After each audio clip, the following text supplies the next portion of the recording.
story is called I Used to Work the Graveyard Shift at Dunkin' Donuts. Yo, this sounds crazy already. You see, they had to change it from Dunkin' Donuts to Durkin' Donuts. You got this story from Mohid, all the samurai. Take a step to the right. Move! It's me and Mohid right now. How you doing, my fellow? Mohid? How you doing? You doing all right? Thanks for sending the story in. I used to work the graveyard shift at a Dunkin' Donuts. For those of you who don't know what a Dunkin' Donuts is, it's basically a donut chain that sells coffee, breakfast items, and of course, donuts. This animation's so good. This brings me to a little over a month ago when our location was recently selected to become 24 hours. A lot of other establishments would maintain a 24-hour drive-through window, but ours was fully open. Dang. I'll be honest, it was interesting to see the new types of customers who would come in during these hours. We of course had the hipsters and goths who had nothing better to do at 3 a.m. than to sit in a coffee shop drinking 1 cup for an hour. What's it look There like? were the occasional overworked businessmen and interns, trying desperately to finish that last-minute presentation. A couple weeks ago, I had encountered a new type of customer, though he is very difficult to describe. Have you ever met someone that makes you nervous for some unknown reason? Yeah. Well, at around 2:30 a.m., a man walked in with a large overcoat, with the collar pulled up, and a black beanie on his head. What struck me as odd first was the lack of people in our lobby. Normally at this time, we'd have the goths huddled in the corner cursing the system or something. But the entire store was empty aside from this man, myself, and my manager who was in the back. Probably sleeping or something. After this person walked in, I thought it had to be a homeless man, trying to escape the cold and possibly seek out a hot cup of pity. Homeless man. But then I saw his face. He too well He was dressed. somewhat gaunt, but cleanly shaven. His eyes had dark circles around them as if he were tired, but he seemed quite energized. He then walked up to the counter. At that moment, I realized how tall this guy was. Dang! Like Kobe tall. I asked him what he would like to order. He just stared straight ahead as if he were zoning out. Hello. I repeated my question a bit louder. He only said one word. Coffee. Okay. I got you. The man then leaned down and looked me in the eye and asked me if I was alone. No. I told him I wasn't, that my manager was in the back room. He then pulled out a few crumpled up dollar bills, handed it to me, and then walked back out of the door without taking his coffee with him. What the freak? As soon as he left the building, I felt this intense atmosphere lift up from around me. I quickly rushed to the back and told my manager about the whole situation, to which he told me to put the man's money aside in case he comes back for it. The next night, everything was back to normal. The usual... Yo, tell me this doesn't look like, Steven Universe. Look like, Garnet or Sapphire. I don't know them characters. customers sat in their respective seats, sipping their coffee. While I was keeping myself busy and mopping the floor, I couldn't help but think about the interaction I had last night. Oh. That's when I happened to look out of our front window, Bro, what do you want? and I saw him. He was Your standing coffee across is on the street under a counter. streetlight. He was just standing there, staring at me. I turned to see if my manager was behind the counter, and when I looked back, he was gone. Oh, this guy. At that point, I was starting to feel unnerved. My last night working there was the worst by far. And also the reason I quit. I had arrived to work and relieved the people working before me. That's when I received a call from my manager telling me that he had a family emergency and would be a few hours late. Oh, great. I was upset, but there wasn't much I could do, so I just said all right. After 3 uneventful hours of me cleaning the same racks over and over again to keep my mind off things, I glanced out of the window once more. Yep. You What know I who saw that made is? my blood turn to ice. You know who it is? Oh my Man was standing God! on the other side of the window. He was grinning at me with a sinister smile that caused my body to seize up. Right away, I pulled out my cell phone and called the police. While my phone was ringing, the man did something strange. Without peeling his eyes from the glass, he pulled out a cell phone from his pocket. I watched him carefully as he began to type something into the phone without even looking at it. Look at him! At that moment, my phone buzzed, notifying me of a text. The message said, "Now you're alone." Oh!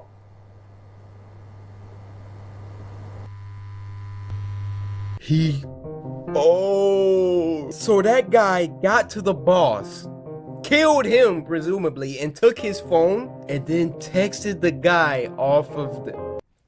Yo.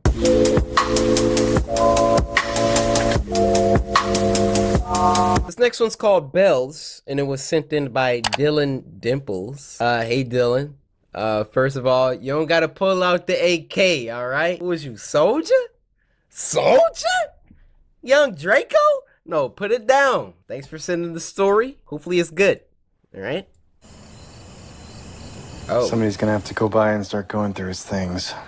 Okay, The service is next week. I see. So you'll be coming, right? I don't know. I'm struggling here, Jim, with work. We have all Nah. these new orders, and I'm not trying to hear He's it. just starting his new school. Get over here. Caitlin, he was Dad's only brother. Yeah, and I didn't know him. Neither did you. Oh, okay. I can't. Yeah, I don't know him. Yeah, I'm out. I ain't going to that. The whole thing is freaking me out, to be honest. I mean, why are they saying it has to be a closed casket? Did they ever say what happened? Are you near a church or something? Closed What? casket. No, I'm at my house. Jim, are you there? You don't hear that? Hear what? Is this Insidious with that? Hello? Jim, Kayla, shut up. Hold up. hello? Oh my It's god. really strange. Jim, are you there? Hello? Yeah, I'm here. Hello? Caitlin? Jim? Hello? Bruh, this is getting Are you loud. there? Hello? Caitlin? About to say, she still ain't hung up? He's still holding the phone up to his ear though. Bro, she's not on the...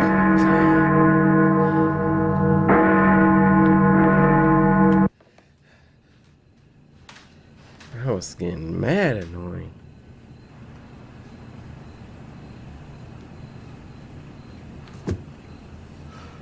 Maybe you just having little episodes, all right? Your uncle just died. You ain't know.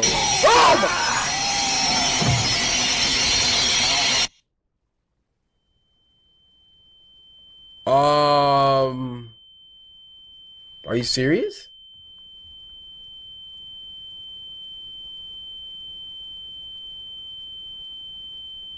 Bro, get your back against the wall. Someone just threw in a sound grenade. Oh my gosh, I just farted. I am so...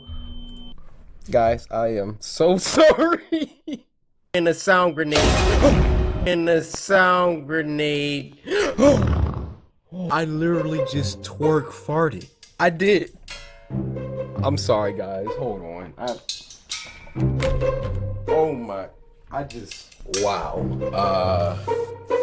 This is embarrassing. I cannot believe I just gyrated like that. Bro, you making a wrong decision. Get out of the house. You only got 4 senses now. You cannot hear.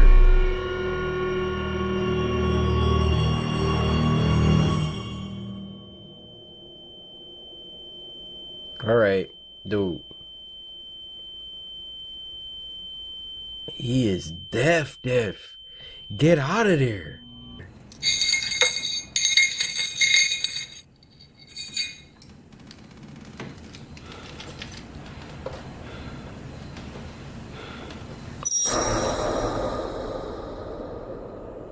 Oh, goodness.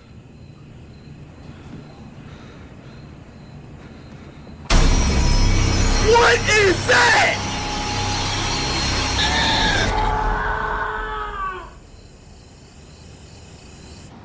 Did you see that thing, Joel?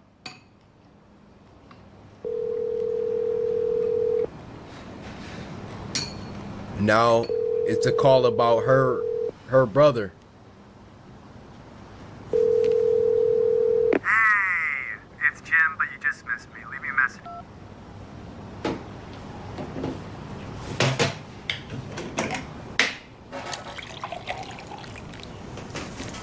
You want some juice? Put the top back on. Sheesh.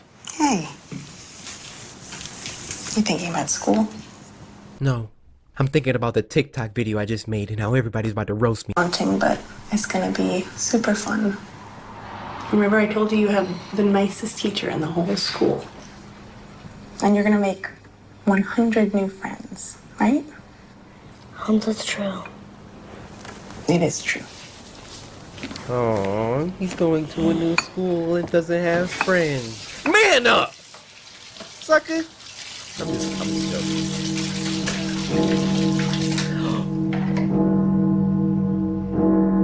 It's a kid in the room. You can't do that. Do you hear that? Hear what?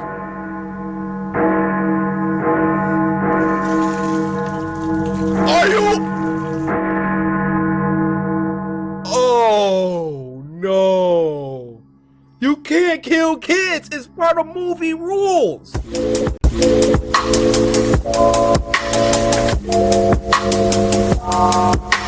This next one is called Retreat.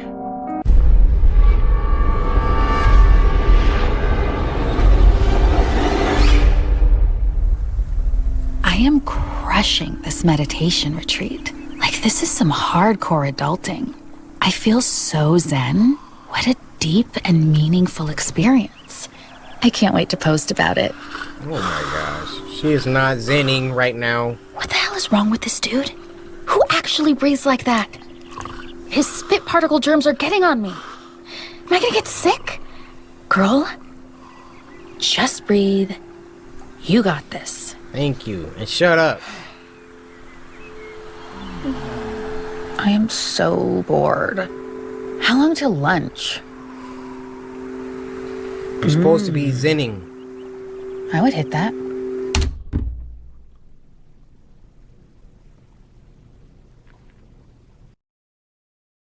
Please stop this madness. What do you want from me? Ah, what do you want? I would hit that. Oh my god, can he read my mind? Who's this chick? Are they talking about me? Am I in trouble? What the hell is going on? This place is sketchy. Last time I signed up for a random meditation retreat online. I need some air. Uh-oh. Is this a freaking cult? Yes, it is. What the fuck? I've got to get out of here. I'm so lost. I swear the entrance is this way. Is that tree glaring at me? I'm so hungry. Am I gonna starve to death in the woods? Would my cat even care? Are they following me? Am I going crazy? Help me, please. It's okay. You're safe now.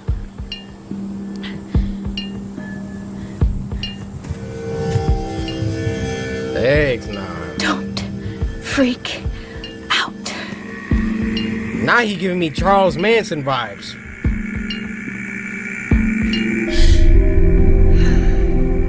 This feels incredible. Girl, you are totally safe.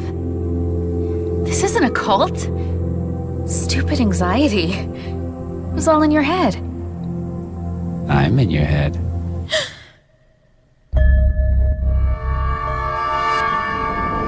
Come on, man. See, it's too short. They don't have enough time to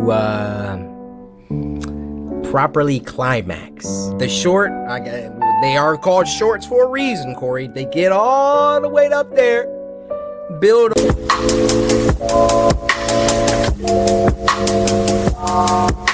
Alright, this next one is called Screenshot, and it was uploaded by Leonardo Roque Machado. This was sent to us by the Batman, who had no words. Obviously not, because he's Batman. He doesn't really talk. This is how he talks. Batman will beat you until your spine is dislocated and you can't even speak, and then ask you, where's the Joker at?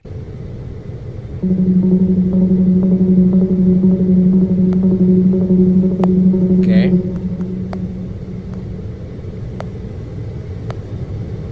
Double tap. Okay. Setting up her screenshot.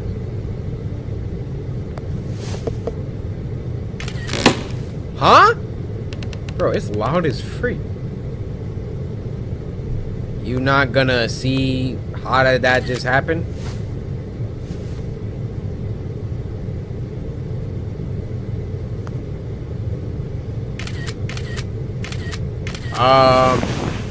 Okay.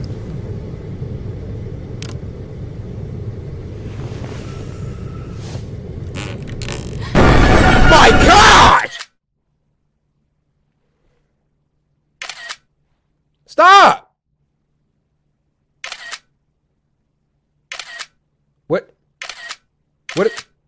What's happening? I will move, but that jump scare cracked the freak out of my neck.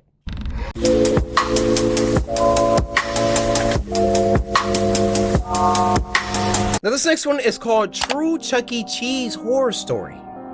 Chuck E. Cheese. And this was uploaded by HorrorShorts Party, so I'm expecting greatness. Now this was sent to us by Kayla, who said, if you weren't already scared of Chuck E. Cheese, then watch this. I'm not scared of Chuck E. Cheese. Freddy Fazbear, that's a totally different situation. But Kayla, for submitting this story and for Samurai slicing that like button, I present to you a strawberry flavored Nutri-Grain bar. Open up. Kayla, it's real simple, right? When you eating something, you just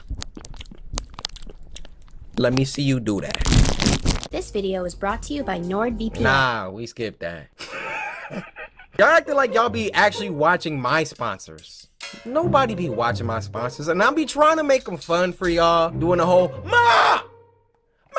What? Like, but y'all, I know y'all be skipping them. Just know, YouTubers do sponsors because we need money. Now, some of y'all think I only make videos when I need more money. But let me tell you something. I don't need no more money. You see all these Nutri-Grain bars on my desk? Do you see the drip? Damn. Need I say more? If I do a sponsor, it's because I'm probably about to give that money away to somebody else. Get into it. Let's get into it. Who narrating today? Who narrating? Singer Turner's Nicholson. I've been holding on to this for a couple of years now. All right. I feel like I need to get it off my chest. I had a few years to digest this, and now I'm ready to share my story with the world. Speak. I Share wish your to truth. remain anonymous, so for the sake of this story, my name will be Danny. The details of this story remain vivid, but somewhat foggy, as I try to reminisce on the distant memories that occurred a couple of years ago. Okay. It all started when me and my parents resided together in an old townhouse, which was located in a neighborhood notorious for having a high crime rate. Yeah, it looked pretty trashy. I never liked living there, and neither did my parents, but it was the only thing that we could afford at the time. Okay. My parents were a little rough around the edges, considering they had both been through a lot in their younger years. My dad has had a few run-ins with the law. Your dad looked like the type of dude you don't want to share a cell with. Look at his elbow. Bent forwards. Y'all know what that means. While my mom lost both her parents at a very young age. Dang. So seeing them edgy at times didn't faze me at all. Well, I'm doing my best, alright? Can you do something else? What you're doing isn't working. I'd like to see you do better. Well, do better, damn it! Shut the hell up already. I'm tired of hearing Yo! you nag all day. You shut up, you bum! Almost every night, I could hear the constant back and forth bickering that occurred for hours on end between my parents. You don't want to hear that. They would always fight over what I assumed to be financial related issues, which had only gotten worse over the years. My parents both didn't really make much money on their respective jobs, so hearing them argue was almost a daily occurrence. I was always scared that things would turn violent, especially with the way these two went at it. Uh-oh. I can make out my mom saying, If you don't get a real job, I'm taking Danny and we're moving out! "What in the hell are you talking about? He doesn't even like you." Shut up! Shut up! Shut the hell up! I remember hearing sounds of my mom opening up the kitchen drawers, which led me to assume she was searching for something sharp and potentially do the unthinkable. Run out there. That's when I decided to head downstairs and mediate the feud. Break it up, break it up. Hopefully put it to rest. As I approached the kitchen, I could see my mom holding a huge knife in an overhand grip. Mom? The kind of grip that someone uses in preparation of stabbing someone. Mom, what are you doing? I could also see my dad holding one of the dining room chairs, in which I assumed was his defense mechanism. What are you doing here, Danny? Didn't I tell you never to leave your room unless you have to use the washroom? Mom? I'm sorry, Mom, but I heard you and... Go to your room, you little turd! Don't... Give me the knife, Mom. Give me the knife. Go to your room, you little turd! Don't call him that! Don't tell me what to Dad, do, my feelings are not Mom, hurt. please don't kill Dad! I said go to your room, Danny! Leave Danny alone and put the knife away, Helen! Mom! That's when my mom began piercing the family portrait of us. Mom got it. Except she was only piercing the portion with my dad's face. Yo. Mom, stop! Please stop it! It's been a couple weeks after the whole saga had occurred. Yo. My parents ended up getting a divorce, which unfortunately left me to reside with my mother. Oh. The court unfortunately ruled that my mom would be in favor of getting custody of me due to my dad's criminal history with the law.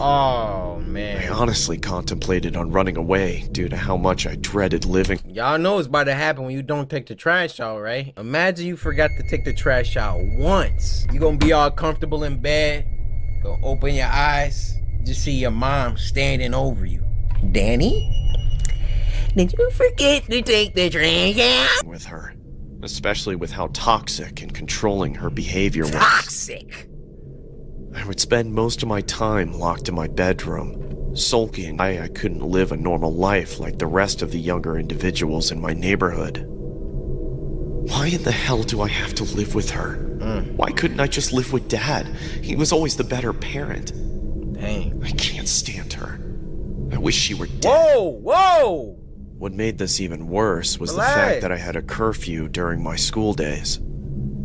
I didn't even have time to join any after-school clubs or sports teams due to the simple fact that I was too worried about not making it home on time. Dang, bro. I remember my mom locked me out of the house for several hours due to the fact that I was 5 minutes past my curfew. CPS. The one thing I found even more aggravating was how my mom permanently banned me from going to the local Chuck E. Cheese restaurant. You're going too far. I was okay with you locking them outside of the house for a couple hours. No, that's fine. But you took Chuck E. Cheese away from my boy? Down the street from my residence. For those that aren't familiar with Chuck E. Cheese, it's a restaurant that has arcade games and playrooms for younger crowds such as myself. I enjoyed going there, as it would bring back fond memories of when me and my dad used to go. Chuck E. Cheese, where a kid can be a kid. As it would bring back fond memories of when me and my dad used to go. I usually went to Chuck E. Cheese every time it was my birthday, just as a tradition my dad established when we all used to live together. But all of that is gone now. My mom took my entire childhood away from me, which I find equivalent to ripping my heart out of my chest. Dang, bro. She selfishly didn't want me going because she didn't want me to be reminded of my dad's existence. That's deep. The rules and restrictions I had to abide by really made it difficult to make any friends, which put me in a dark state of mind for the latter part of my life. There was one night where I decided to approach my mom and convince her to bring me to Chuck E. Cheese for my upcoming birthday. I honestly cared more about Chuck E. Cheese than my actual birthday itself, which is why I ended up using it as an excuse to go there. Okay. Hey, Mom, can we please go to Chuck E. Cheese for my... No, Danny, I already told you this. But it's for my birthday. No. I anticipated the rebuttal my mom was going to throw at me, but that didn't stop me from being persistent with my request. After a few tears and relentless... Whoa! Coryxkenshin with the spooky, scary Sunday? HorrorShorts party you put me in? You should have. Damn right, getting some recognition. That spooky, scary Sunday, huh? Yeah, no. That's so fire, bro. Thank you so much, man. That's so My cool. mom eventually caved in and agreed to take me there on my birthday. Alright, The bet. exhilaration of going to Chuck E. Cheese after all these months was honestly something I would compare to Look an at his inmate eye. getting released from jail. Look at his eye. I felt so excited, to Oh the point my- where I didn't even care about anything else. Yo! Just me and the place that I once grew to love. My birthday eventually arrived, and it was time for me to finally visit Chuck E. Cheese once again. Yo. It was about the evening time, so the venue was usually packed to full capacity. I couldn't help but marvel at what was in front of me, as I genuinely felt I was a kid in a candy so shop. hype. That guy! Y'all saw him? I must be dreaming. I immediately started playing the arcade games while my mom wandered off to grab some food. Enjoy yourself, I buddy. remember being so hungry, but at the same time so infatuated with every arcade game that was in front of me. Yeah, there we go. I couldn't help but indulge in countless games, as I knew this could be my very last time at Chuck E. Cheese. Yeah. That's when I felt a strange tap on my shoulder. What? I turned towards the direction of where I felt the tap, only to see a large Chuck E. Cheese rat mascot hovering over me. You alright? I was a little alarmed that the mascot would approach me, considering there were hundreds of guests in attendance. Hey, Chucky? The mascot didn't say anything. Bro. He just stood there staring at me with his big elongated eyes. What are you looking at? I noticed he had red stains on his costume, which I assumed to be pizza stains. Yeah, that's pizza sauce. But then I noticed the stains had transferred onto the shoulder area of Pizza my sauce. shirt from the tap he did earlier. Relax. I now knew that these were definitely not pizza stains. Why not? They had to be blood stains of some sort. Chucky? Is she gone? Yeah, she is. Here, take my hand, Danny. I missed you, Dad. I missed you too, son. Oh! What?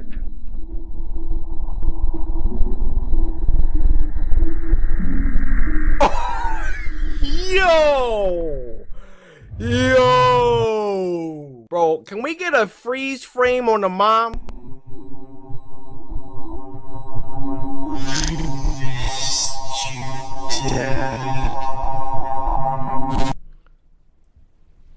Kid in college? Why do you look 12?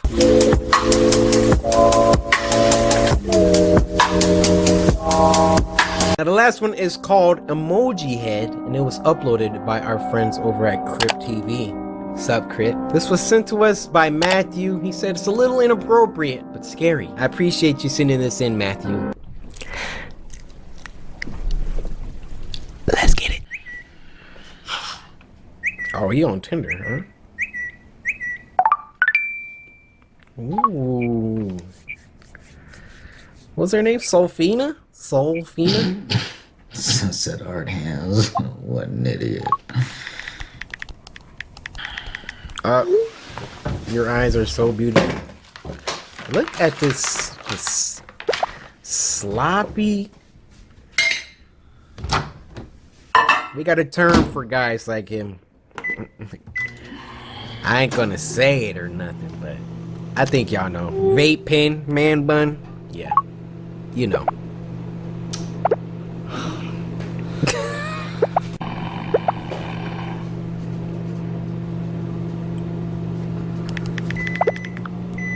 Wow. Wow. See, she was about to write like, oh, thank you.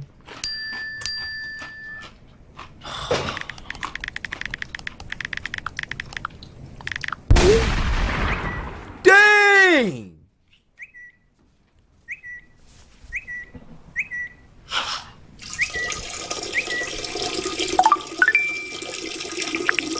Bro, whatever happens to you, you deserve it. Crime. Super original, Claire. Wash your hands! You the main ones that be starting the outbreak.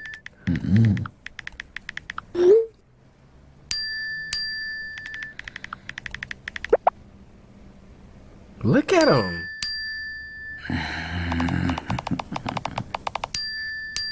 Oh. I'm getting excited.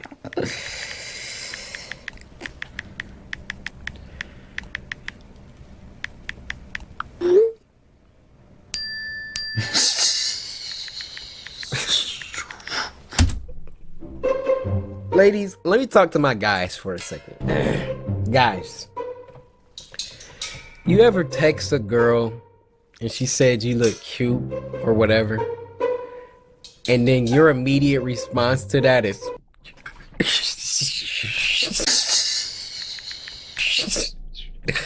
she called me cute.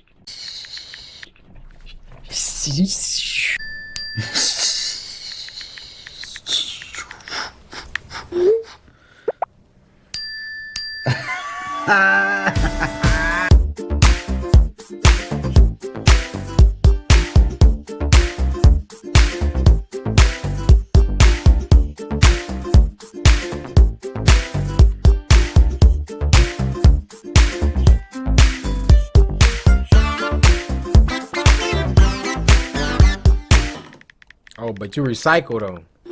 I appreciate that.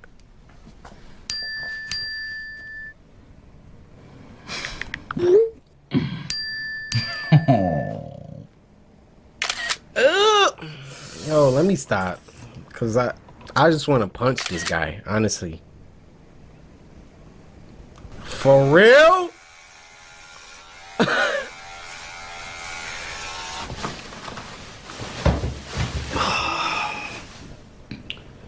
Wow, this guy. And he put his face in it. Rookie move.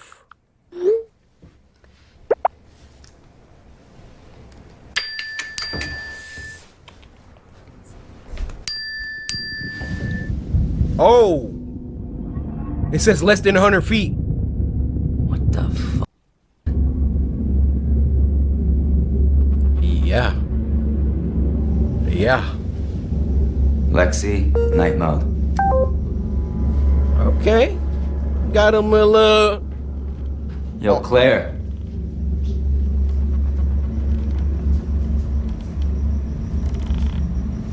Get a weapon.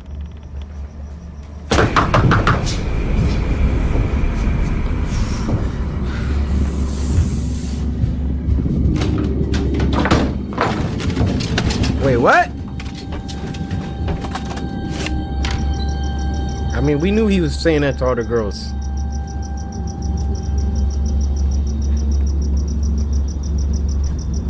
And not cool, Claire. This man brought a tennis I'm not even racket? playing right now, Claire. Come on. Where you at? Boy, get in the house with your tennis racket.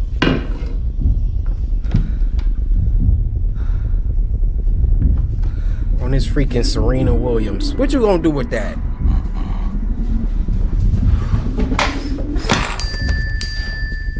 Stop worrying about that phone. Get a knife.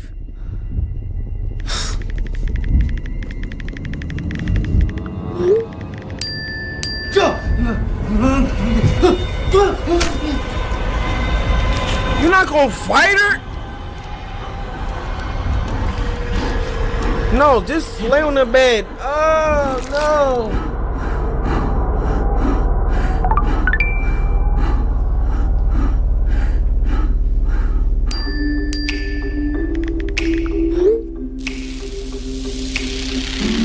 Wow.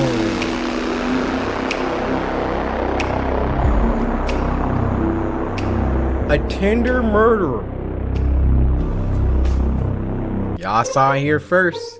Y'all want to get on Twitter? Y'all trying to get on Twitter? Y'all trying to get on? It's not Twitch. Y'all trying to get on Tinder? Act all crazy? See what's gonna happen to you. Dude was trying to Netflix and chill. Went and got himself Netflix and killed.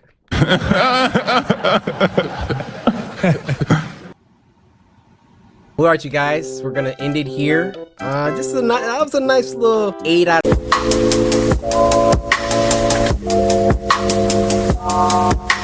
Now this next one is called Hawk Tua.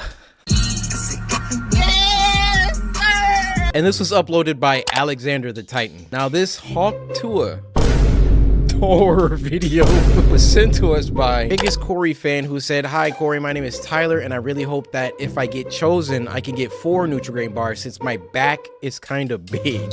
So yeah, here's my video. Love you, man. Well, big back, unfortunately I only got 2 for you for now. I'm gonna be restocking soon, but just for you, the last 2. All right, let's get ourselves some Hawk Tour. Ooh thing. On your way home? Yeah. I've got dinner ready. Okay.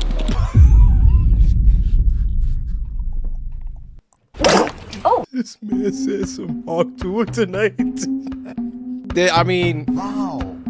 High key, that's a message I would send though. I'm sorry. I'm sending that message 10 out of 10 times to my wife, guys. Once I get married, of course. Come on.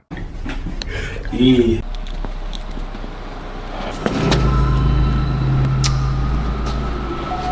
Go ahead, tie your shoe. Come on.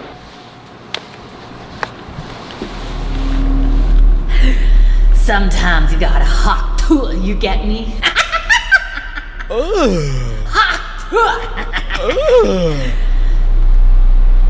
Come over here then, girl. Yeah, that brother's starving. Yes, sir. He is a demon, bro. Who? You don't even know who that is. What are we watching? Alexander the Titan. Bro, what are you doing over there, bro? He said, come over here, girl. Sometimes you gotta hawk tool, you get me?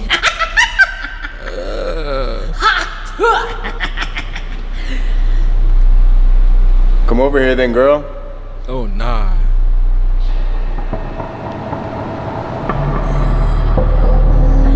Oh. Okay. Just stay over there. I'm joking. Yeah. I'm joking. Just messing around. Even though he really wasn't. Oh!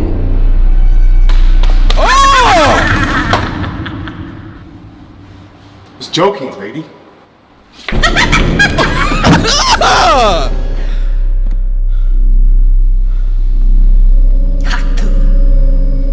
The Hawk to a monster?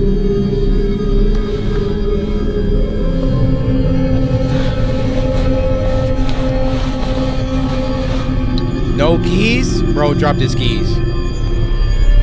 Oh.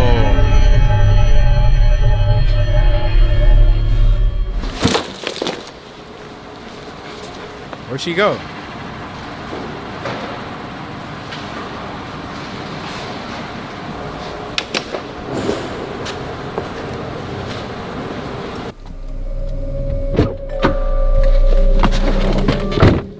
She's in a vehicle. You about to get this Hawk to us, sir? You asked. Yup. You asked for it.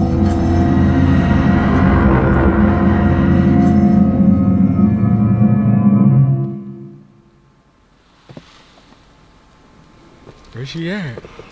Where's she at?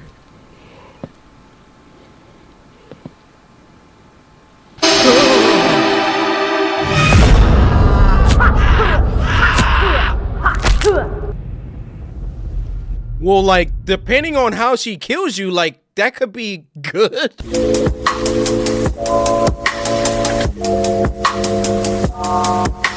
Now, this next one is called The Man with No Mouth, and it was uploaded by Mr. Friend. Now, this was sent to us by Beamy Cupid, who said, "Hey, Cory, I hope you see this, Edward Norton." Who said I was Edward Norton?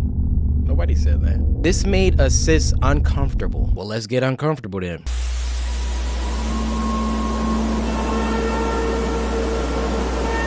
Mr. Friend presents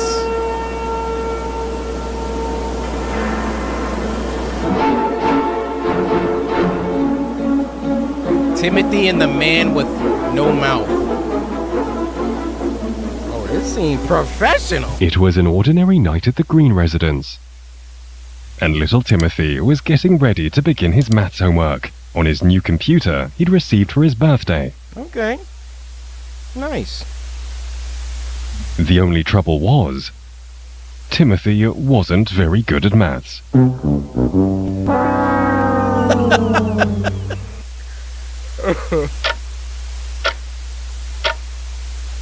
It was far past Timothy's bedtime, and he had still not made any headway. Oh, why is math so hard? Timothy exclaimed. Ow. At that moment, Timothy heard a noise coming from the back garden. Uh-oh. Don't. What was that? Don't explore, Timothy. Sit down. Timothy looked out of the window to see what made that noise. It was very dark. What the frick you got going on back there? Can y'all see that? Okay, I see a lawnmower. What's that stuff to the left? Is that like a freaking jungle gym back there? I could have sworn I heard something from out there. Huh?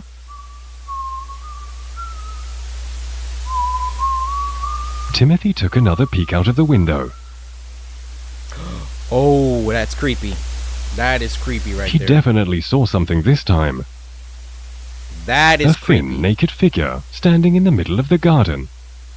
It was looking right at little Timothy, and it cocked its head and waved. We all know how this is going to end, but just for kicks and giggles, which of the following would you do in this situation?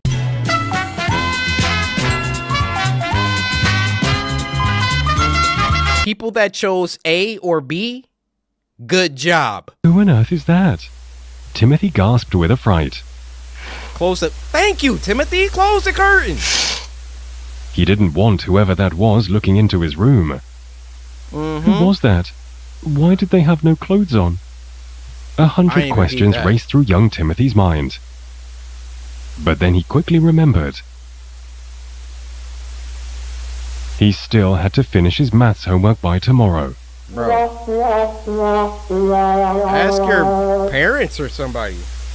Don't just stare at it forever. 30 divided by 5. Oh, now you're getting sleepy. Oh. Clearly, it's 5. But the thing is, like, if you don't have help.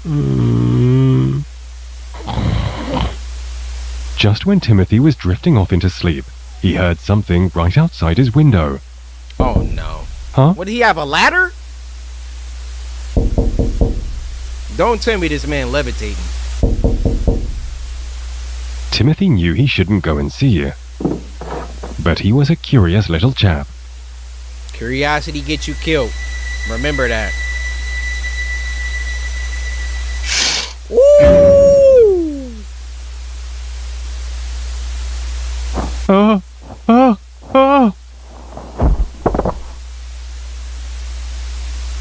He's about to be like, I can help. Who on earth are you? What on earth are you? The man at the window stayed completely silent. Where's your mouth? Why were you hiding in my garden? What do you want?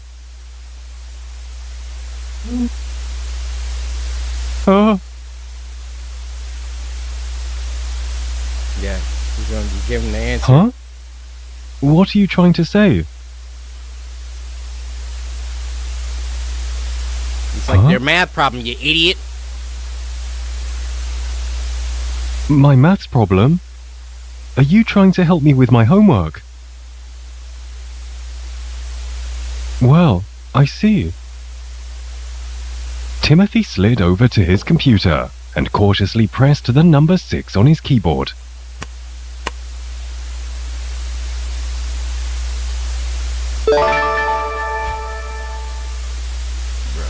By gosh, you were right. The answer was indeed 6. How smart you are. Close the curtains. Timothy went back over to the window. You're not so scary after all. You see how easy kids are, bro? What do you mean by that? This is where the whole, like, white van candy thing came from. Because kids just be kids, and it's like at first, the cogs are going, they're like, stranger danger, I don't know you. You do one thing. Oh, hey kid, you like water? Is this nigga serious? Just wanted to help me with my homework. Is that right? No, that's not right. Huh? Do you want to come inside? Bro, Timothy, you're not that crazy. Timothy! I'm not sure. I'm not really supposed to be talking to strangers, let alone let them in my bedroom. Right, Timothy. I'll tell you what though, since we're now friends, you can come back tomorrow and help me with tomorrow's questions. Hey, Timothy, finessing him. He's like, The man then slunk off into the night as Timothy went to bed. How was he up that high?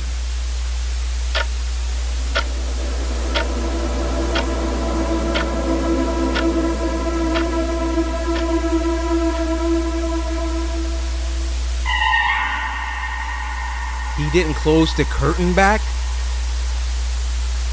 Bro, I'm not gonna lie. I'm not getting like monster vibes from him. I'm getting like predator vibes from that thing. I don't know if it's because it's naked or what, like the way his eyes look. I don't know, bro.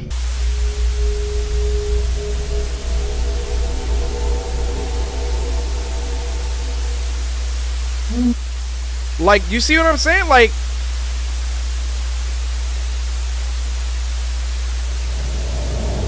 huh?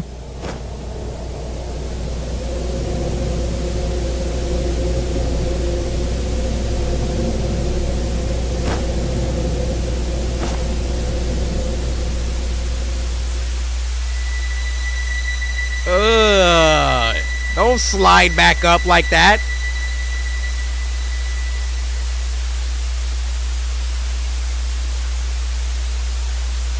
The next evening, Timothy went up to his room to get started on his new maths homework.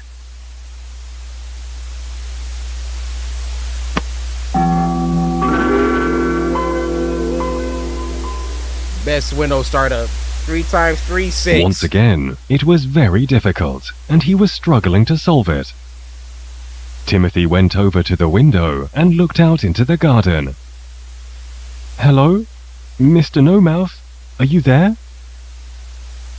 Everything was silent.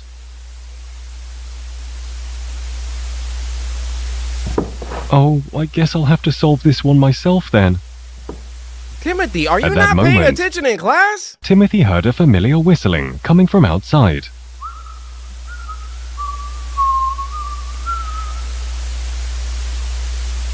Get out of my window!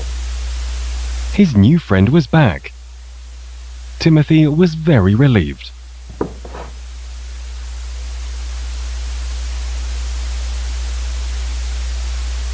Thank goodness you're back. Bro, I'm about You to can help me throw with my up homework now. Looking at that thing. What's the answer?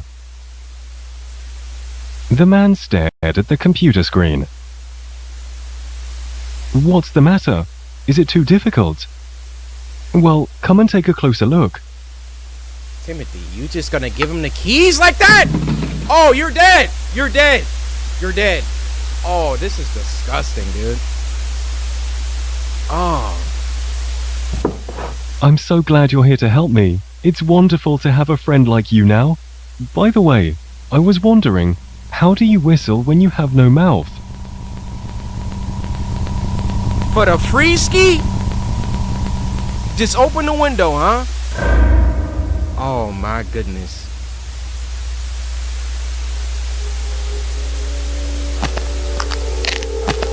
Oh!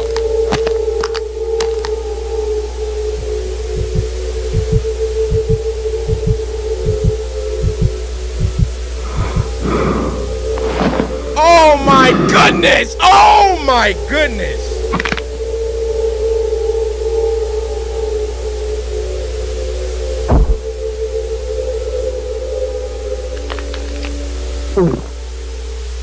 And that was the end of Little Timothy.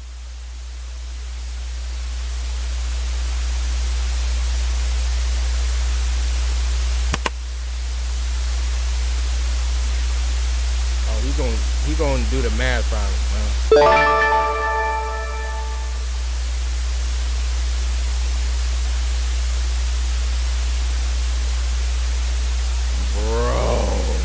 That was fire. All right, Mr. Friend. I see what you're doing over here. I'm just stuck on how Timothy saw that man's mouth opening up. Didn't move a muscle. Man was petrified. Man was immobilized.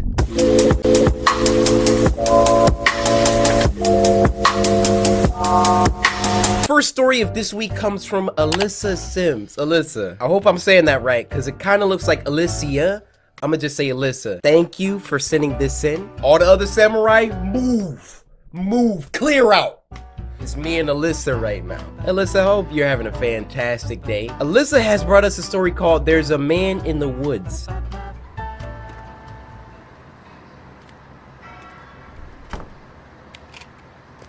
Alright.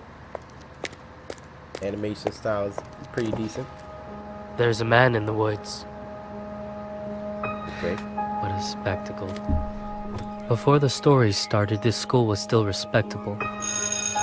Bars. My students used to skip down the hill to the honeysuckle, pluck a couple, and collect their nectar till they picked their fill. Except one obnoxious kid, Sid, who just watched them eat the flowers while he seethed and scowled because he couldn't bear to share his sweet treats throughout our recess hour. It's because his forehead. I remember Sid saying, "There's a man in the woods." That's how the rumors began. Oh, he was lying. Of course, Sid had spotted him first. The poor kids. He got him immersed in his spiel about a serial killer whose gun barrel glint hints at peril. A visit to the nurse, or worse, a hearse, waiting just beyond the dale. The children saw him everywhere. "Look, over there. That man had Batman ears. We swear. And crazy yellow eyes. We saw something rusty. His shotgun? It must be. I saw a lady's severed thigh." Trust what? me, every word I heard was absurd. Yet each day, Sid would stray down way past the playground. Who else was brave enough to save us from the killer's next plot? The rest of the lot would stop back at the blacktop, sure that any closer they were bound to be found deep in the woods, left to rot. I pleaded for the kids to think and learn to be mature, but after a few more rumors doomed my attempts to prove the school was secure, their fear was undeterred, and when the buses drove them all home, the parents finally heard. Everything just blew up. I received a wall of emails and calls full of shrieks, wails, and all from terrified families. Yo, this kid! Terrified families who'd heard word of the murderer and didn't like my lack of action at all. What was I supposed to do? Comb the whole forest? Yeah, right. Would you? That means I didn't care? That's not fair. The stories that were you weren't true. Of course I would feel regret had there been a real threat and I ignored it, and some poor kid got kidnapped while the kids were napping. But you couldn't admit that your good little kid would formulate a fib, so you ignored what I said. Your little angels could never pick up such incredible creations. An overactive imagination maybe, but my kid could never lie. How dare I? Accuse a child of being dishonest? Just monstrous. The parents were displeased, and when PTA took action, they dismissed me from the classroom. Like they knew what was best for their kids. Do you know how difficult it is to get a job when a bitter mom slanders your rep with child neglect from the outset? Now who's in control of your classes?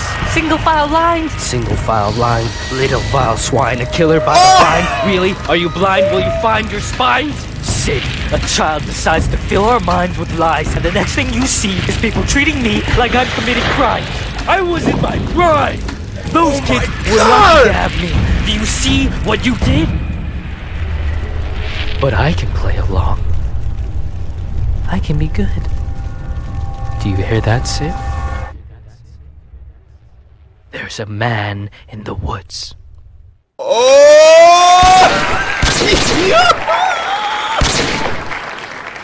Yo! That was literally like a poetry slam.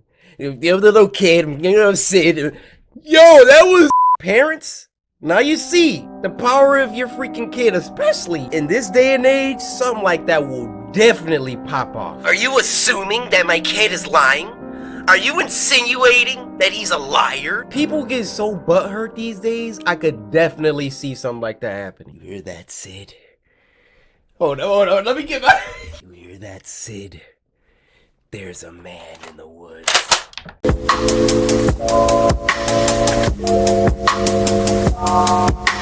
This next one is called The Girl in the Woods, and it was uploaded by our friends over at Alter. Now this was sent to us by Diana is Sweet over on Twitter. Enjoyed this video, Cory. Hope it doesn't scare you too much. You know who the freak I am? I ain't gonna get scared.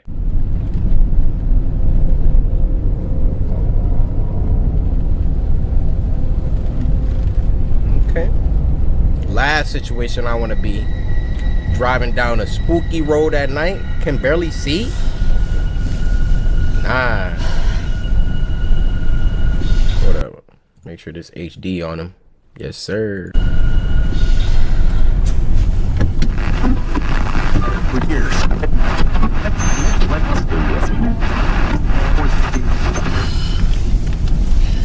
You don't got Spotify? Where's your aux at? Oh my god. Oh my gosh.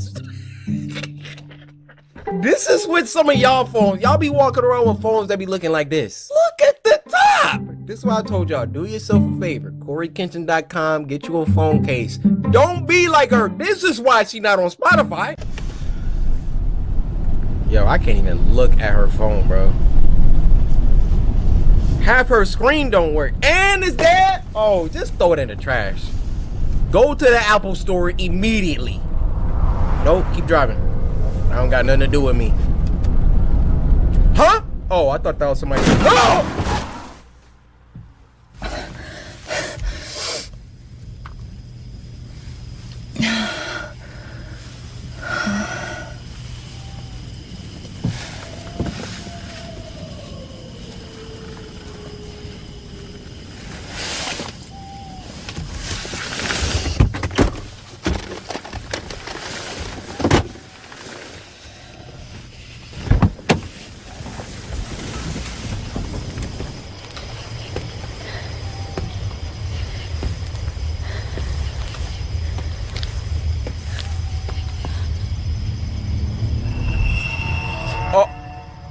Please tell me that was an animal.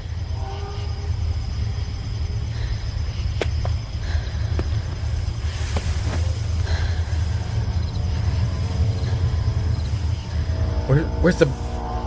Don't touch it! Huh? It could be deer fur. Hello? It could be deer fur. I'm optimistic. Please don't be a woman. Please don't be a girl in the woods. The title of this movie. I mean, short film.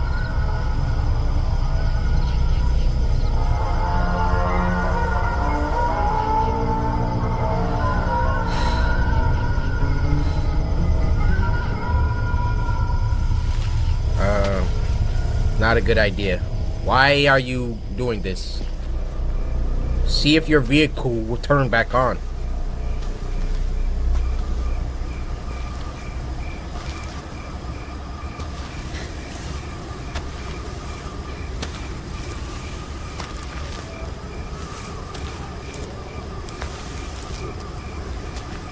Prepare for the jump scare.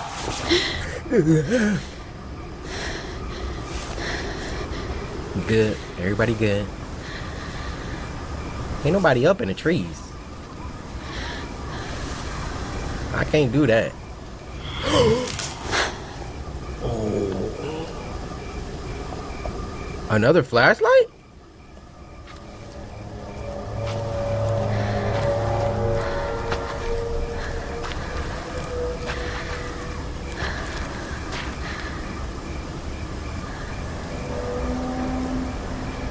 I know.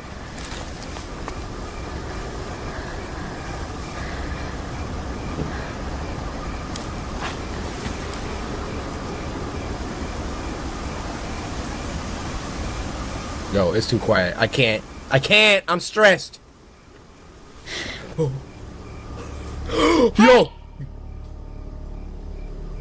No. No. Why?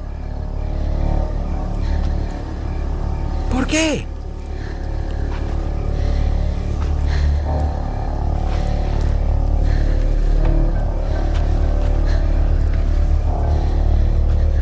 Why is she walking towards her, bro? Is that her?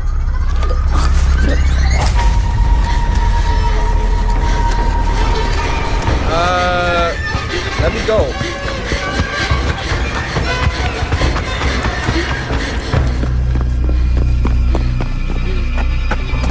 Kinda look like her. And it was another flashlight.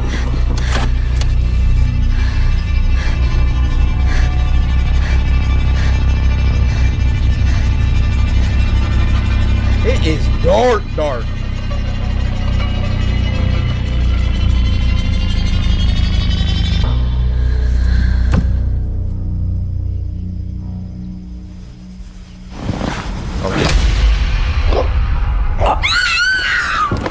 She about to get hit. She about to get hit by a car. It's a loop. Twilight Zone.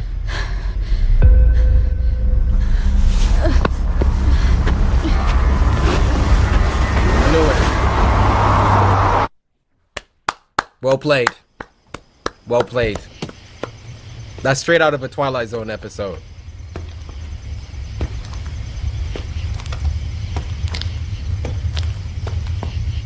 Hello?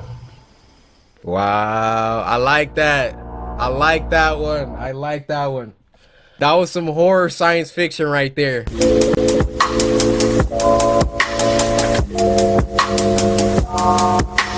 This next one is called Pictures, and it was uploaded by Jumping the Green EP.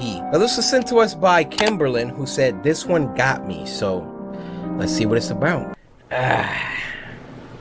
Oh, hello. What you looking at? You good? Or she need a Nutri-Grain bar. That's what it's looking like. Oh, okay. That surround sound hit different. Hey fatty, what you up to? Paint. Why is that so funny? What the freak is wrong with me? Okay, alright. Let's get serious. Scary! Let's get serious. Hello. Huh? I'm here. Bro, why did my Siri just turn on? Hey Siri, are you watching me? Nope. Never turn on again while I'm working. Sorry, I can't do that. I said, shut your freaking mouth up. You hear me? Bro, it just said, that's not nice. Hey Siri, I'm sorry. It's no problem. Give me a kiss. No. It really be your own phones. Why that junk come from like this ear? That's crazy how they did that. Well, just, that's not, I mean, it's not that hard to do. Fatty, what you up to? Paint. Just trying to get her spot right. I feel it. Huh?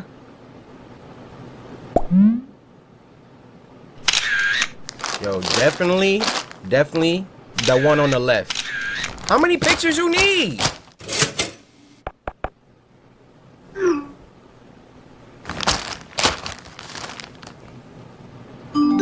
These abrasive sounds. Aren't they all the same? No. Got no taste.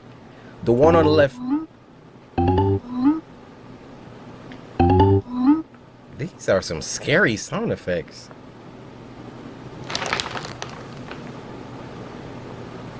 Nine?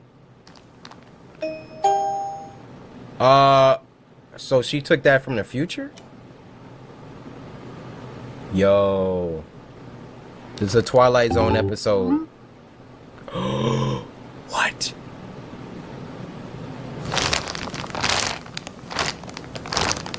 Yup. Twilight Zone is my most favorite show. Sheesh, of all time. There's an episode where they found a camera that could take pictures of the future. What the freak is that? How does she have a picture of her?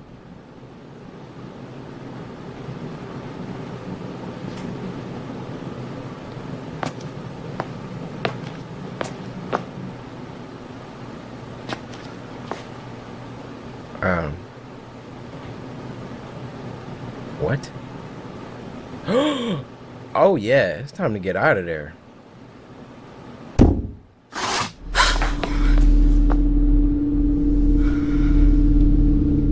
Perdón. It's time to evacuate the premises post-haste. Uh-oh. You just be sitting in your crib with the door unlocked? Your door better not be unlocked.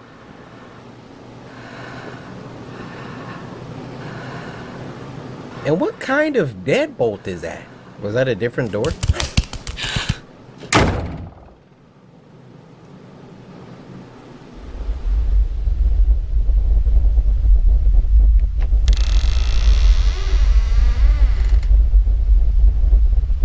Yikes.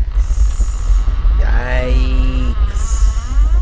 No jump scare, please. Please.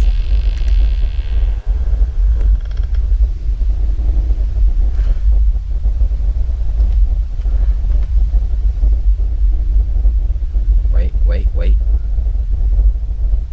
It's a mannequin, guys. I watched it. I checked it. It's a mannequin. Tall mannequin, but watch. If I'm wrong, I'm deleting my channel.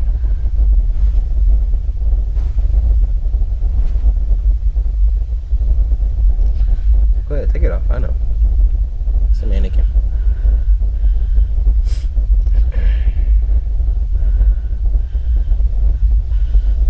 Today, lady!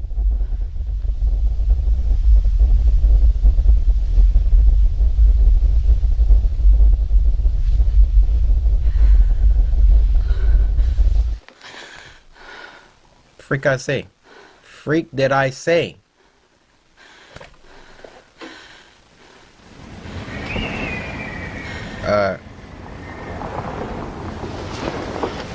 Okay.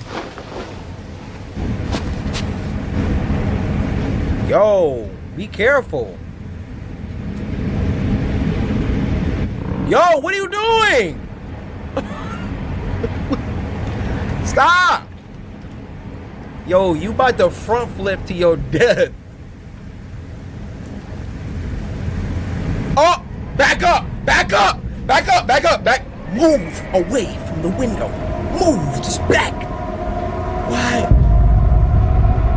Are you still there? Oh my.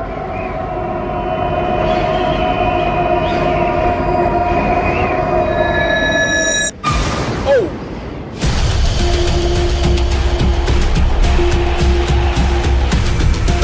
Hey, hey, hey, hey, hey, hey.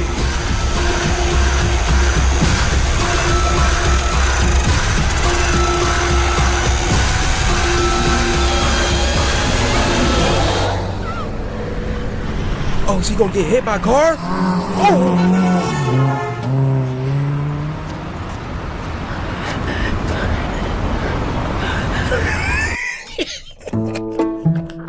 What was that shot? He was like, bro, he was like,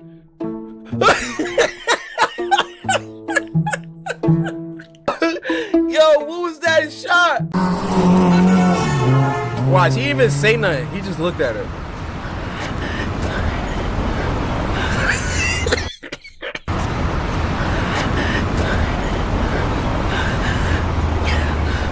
Hey, is it okay? Oh! Oh my goodness! My bad for clowning you, dude. I know you was about to be dead in like 30 seconds. Oh, he was just trying to help her too. That wasn't her. You just got this poor man killed.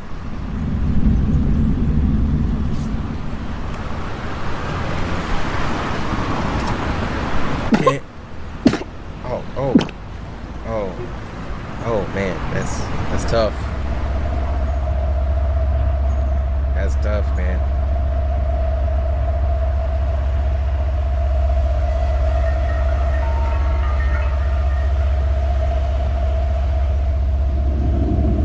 Ew.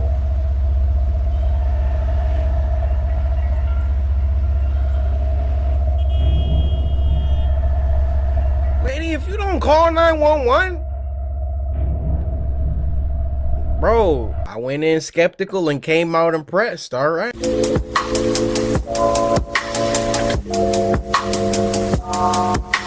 Now this next one, Get this. Title is Creepy AF. I received a creepy package and found something horrifying inside. Now this was uploaded by Stephen D. Now this was sent to us by Snitch, who said, check your mailbox. So, Snitch, are we about to have a problem?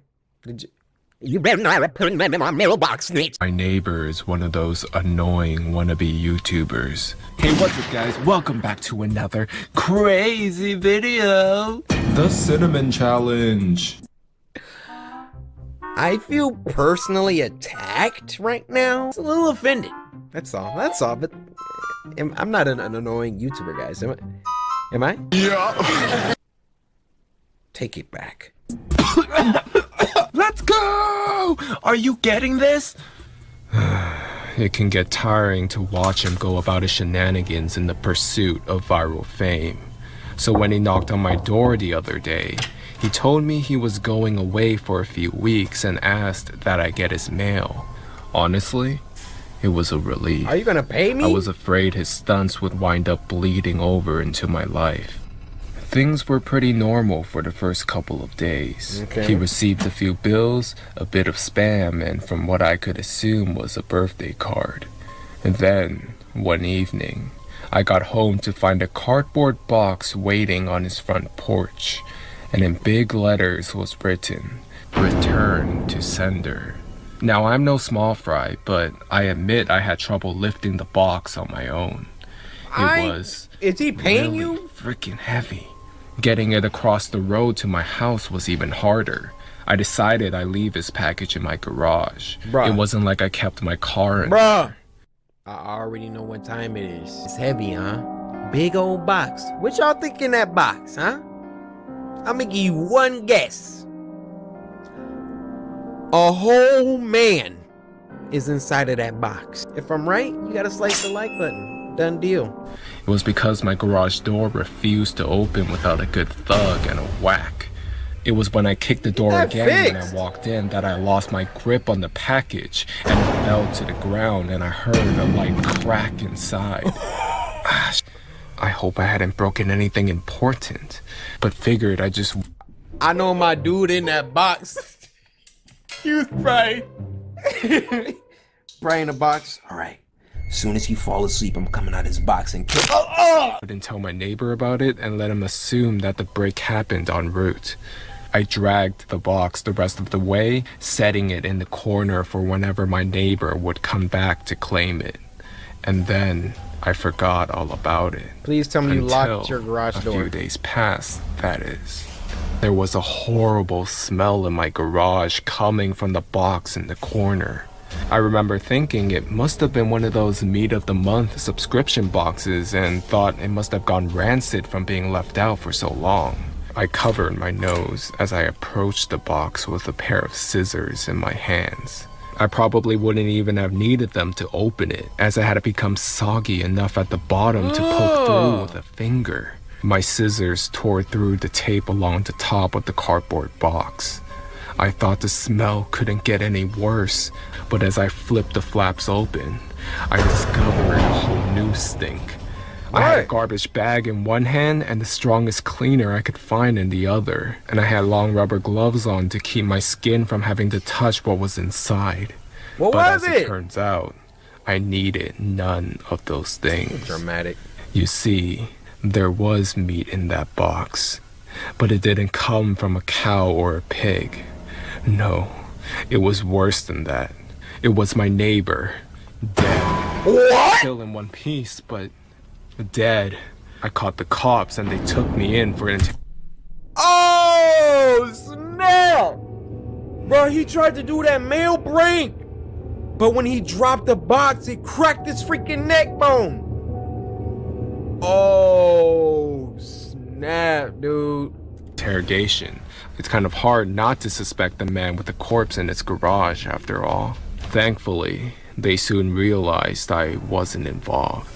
My DNA might have been all over that box. The smell might have left a mark throughout my house, but there was one piece of irrefutable evidence in my neighbor's own hands that proved my innocence. A vlogging camera. Yeah. They showed me the footage only once. My neighbor was sitting in the box outside of a shipping facility, laughing as he told the world how he was going to mail himself across state lines. He brought pee bottles, food, a pillow, and a few flashlights. His friend, a guy I'd seen at his place several times to help with his stunts, closed the lid and presumably dropped him off the shipment. Throughout the next couple of hours, or days, I'm honestly not sure, my neighbor recorded a few short clips of his progress. Hey, what's up guys? I think I'm in a truck right now. I can feel it moving. Must be in a warehouse. Ooh, it's pretty warm in here. And then, on the last entry, the box toppled over. He broke his neck, and that was it. The camera recorded until either the memory card got too full or the battery had died. There's one thing I didn't tell the police after they showed me the video. One thing I heard in the footage that will haunt me until the day I die. Just after the tumble that broke his neck, I heard the familiar screeching sound of my garage door. Yo, that was a good one. Y'all heard it here first. Y'all trying to do that mail prank. Oh, guys, I'm gonna mail myself across the country. I'm gonna stay in this box for 24 hours. And all of that? Go ahead, do it. Get dropped on your neck bone.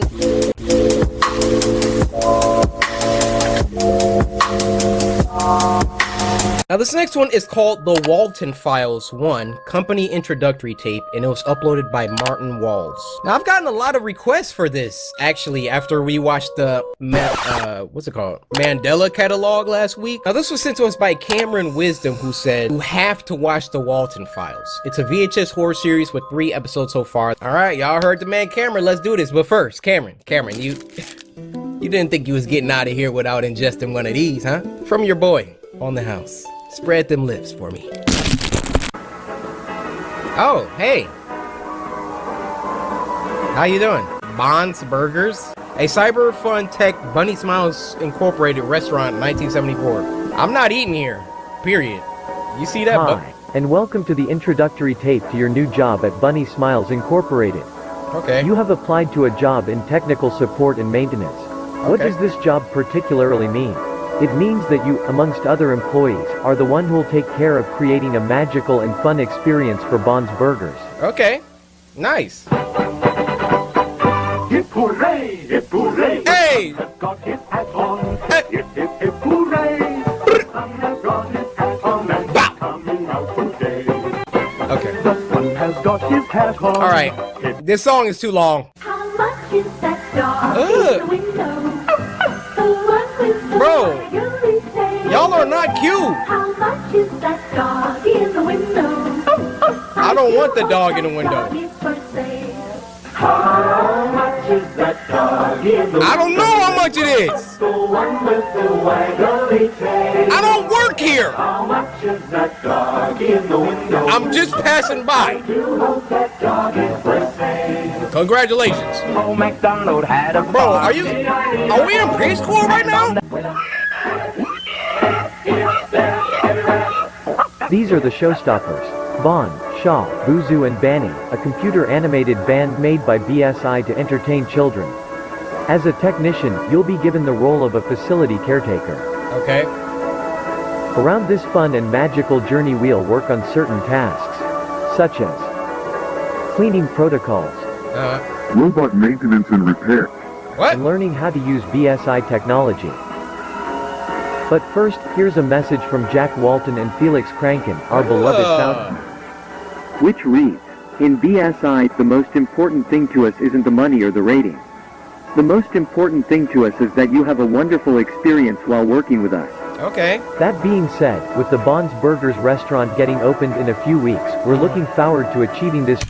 Like, who did y'all pay? Did y'all go on Fiverr to get y'all company mascot? Y'all was going for that drunk bunny look? Like I could have drew this. And I don't even draw. Dream with you. What? Who's that? Hold on, let me look at this real quick. So it looks like Bond's Burgers got closed for good. So they moved all the electronics, animatronics, props and arcade machines here, and there will be a facility caretaker. What? Is my tape corrupt? What's going on with that?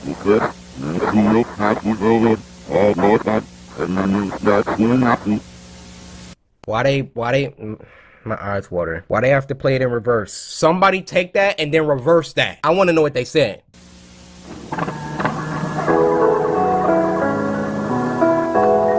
Sunlight Animation presents a Bunny Smiles Incorporated cartoon. Little Bond's Neighborhood.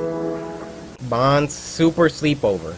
Written by Sarah Evelyn. It's a brand new day in Little Bond's neighborhood, and a really special one for sure. Little Bond has been waiting all day for his friends to arrive. Where they friends at? He is planning to have a sleepover with them. He has everything set up for the perfect movie night with his friends. Okay. That's fun. I like sleepovers. For this sleepover, he invited Shah, Boozoo, and Billy. Let's check again in... Who the freak is Billy? We don't forget any guests. Bond invited Shah, Boozoo, and... Who? That didn't look like Billy. Oh, that must be them. Now that everyone has arrived, I suppose it's time for the movie night to begin. Bond spent all his money on a really funny movie, which he What the freak? with Little Bond.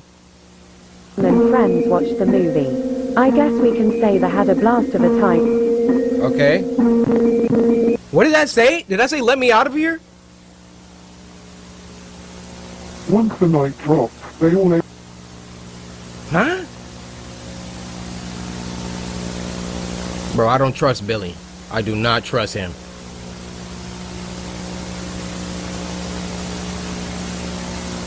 Okay.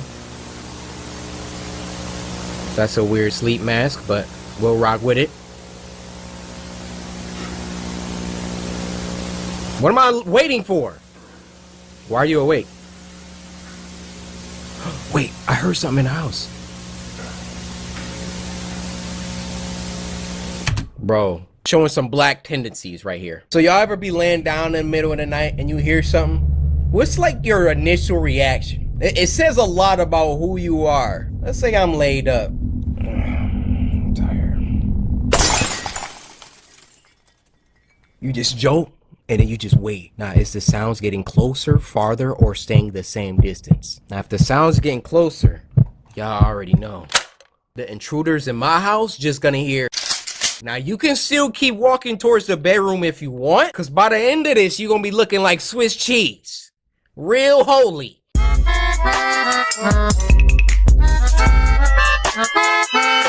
See, he's just listening right now. He like, what is that noise? Went to go investigate.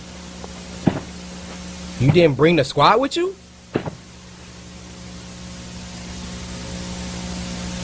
Never. Missing Jack Walton.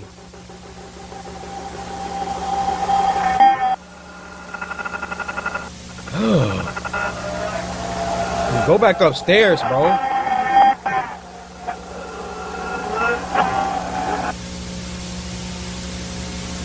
A lighter. Bro, it's your house. Get the light switch. Oh my God!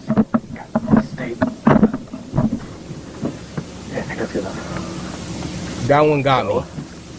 This is the brand new caretaker for the old Bunny Smiles facility. Oh! I'm recording this because the company requires some type of archives for the work history. Alright, this is a new caretaker. Something like that. I honestly have no clue because I started working here.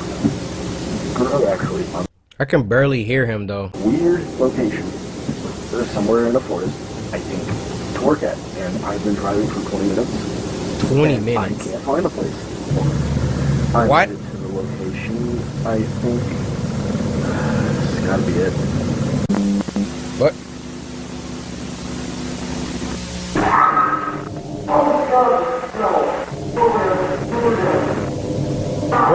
this is like Five Nights at Freddy's.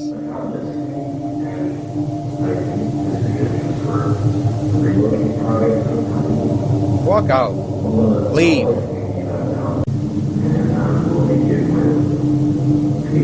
Whoa! Bro, why are you not running? He's still sitting there. The leftovers.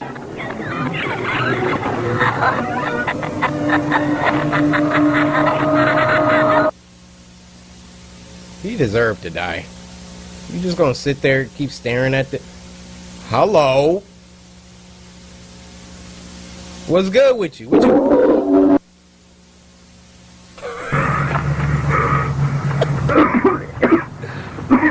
What was that thing? Oh my gosh.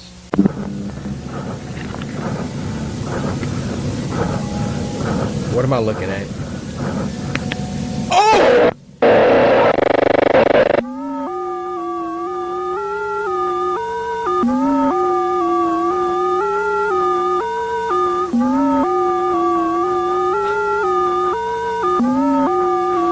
Okay.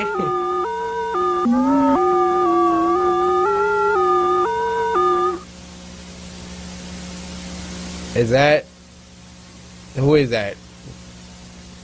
I can't feel anything. He thought I was her. Hello, my name is Brian Stells, facility caretaker. So that's the guy that we just watched get mangled, right?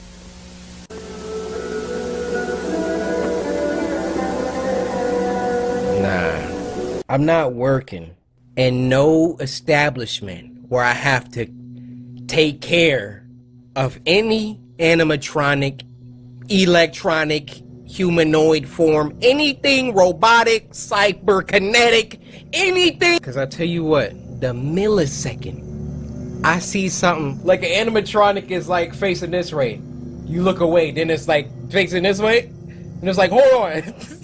I could have swore you were at a 90 degree. No, you're kind of at a 45. Then you look away, and then it's just like this. Talking about some, hello, Cory. I am an animatronic.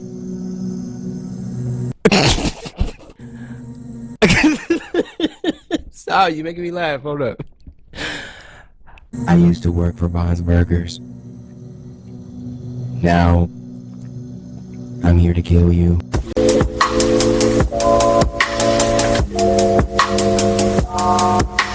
And y'all know we had to end it with a Christmas one called Merry Christmas Again by ACM Official. Now this was sent to us by Justice So I Am, who said, Christmas themed short film just in time for Spooky Scary Sunday. Love you, Cory. Hope you're generally doing okay.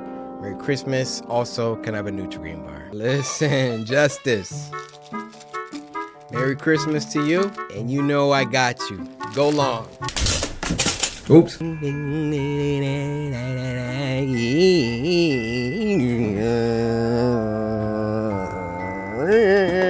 Alright. Hello? Is someone here? Oh my goodness! Someone's jumpy. That was a good jump scare. Got my Santa stuff when I was done packing. I noticed. You're bringing down the tree? Before Christmas? You know that's a bad omen. What she just did triggered a yawn. She's deconstructing the Christmas tree before Christmas? Whatever happens to her, I don't feel bad. We're not even gonna be here, and I don't want to deal with it when we get back from our trip, so I'll take my chances. Deal with it? You've been warned. Okay. Anyways, I'm gonna go to the store. Do you want anything? Oh, ginger snaps? You got it. Thank you. What kind of shot was that?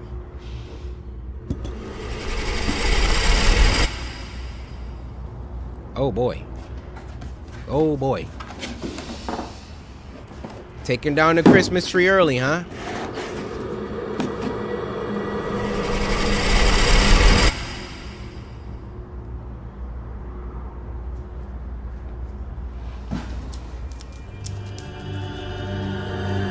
What the heck? What the heck?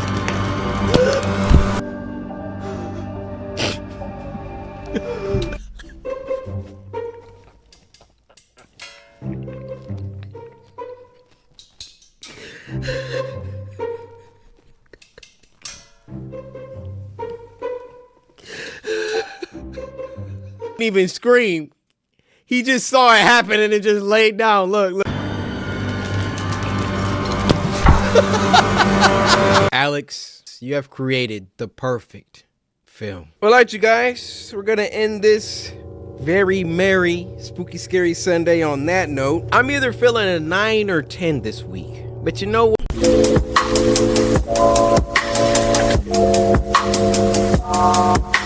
This next one is called Guess, and it was uploaded by Finn Callan. Now, this was sent to us by Devin, who said, I'm your biggest fan. I watch your videos non-stop. You know, a long time ago, being my biggest fan would probably be very easy, but you got a lot of competition now. Are you sure you're my biggest fan, Devin? Because my biggest fan probably already sliced that like button by now, Devin. Have you done that?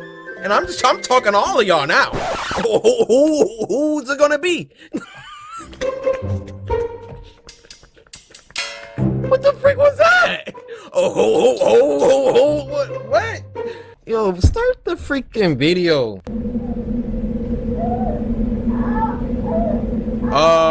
Hello? Which website are we on? Finn, what's happening here? Finn, what are we?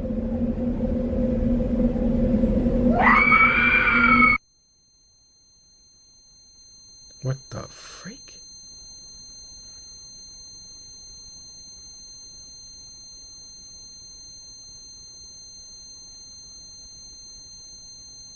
Y'all dog's probably going crazy with this frequency. What?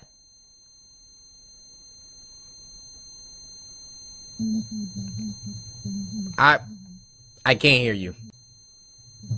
Bro, is the whole thing about to be like this?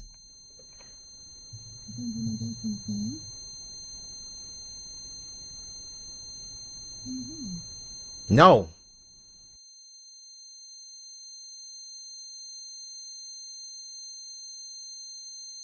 If you perhaps have some hearing aid for me, or maybe a pen and a paper.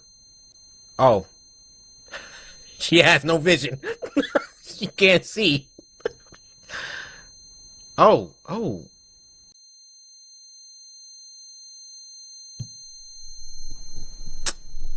You had it wasn't even on? There we go. Can you hear me now? Yes. How did you get inside my house? I found you in my bathroom this morning. How did you get inside my house? I don't even know who I am. Mary? Mary? Is your name Mary? I need you to listen to me. I found your wallet and I just want to make sure. Is your name Mary? Are you hungry? Are you thirsty?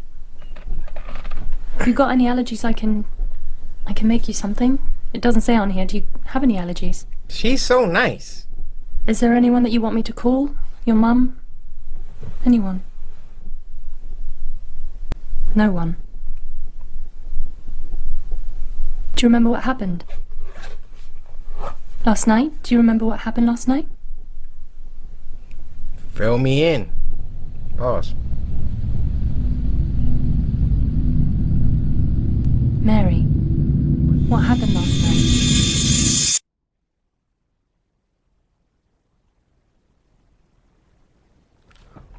I'm trying to look at her eyes. What's she looking at? What the freak is that? Oh. Dude, I thought I saw a face. Oh!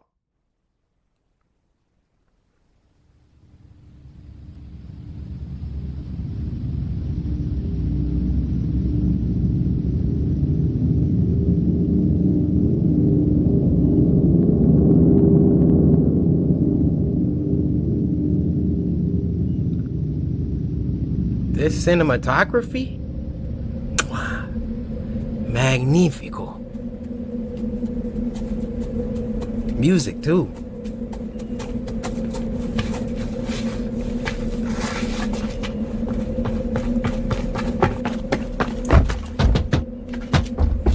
Oh, she was running from something.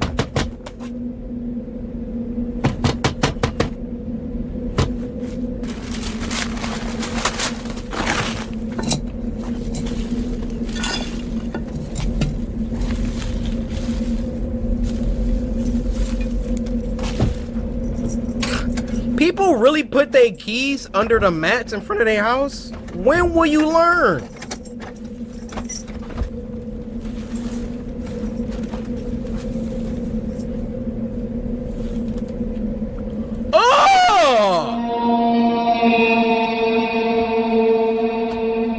The freak was that?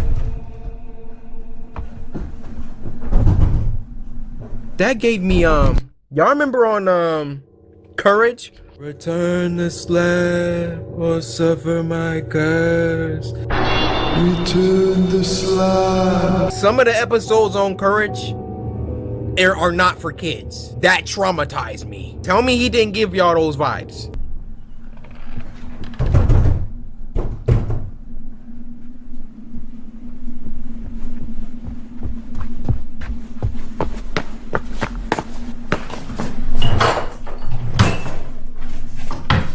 I don't know what weapon you could use on that thing. Call Goku, man. I don't think no knife about to mess with him.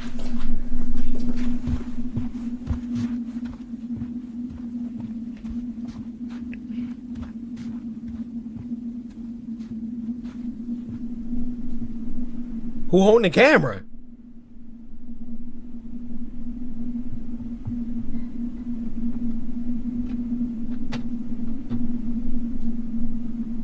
Bro, this cinematography is nuts.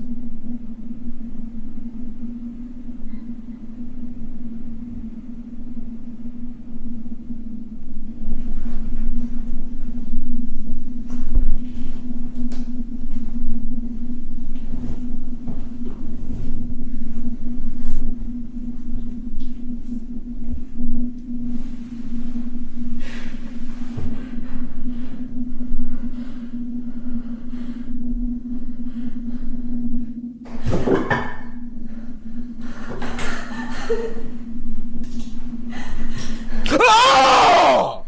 Oh!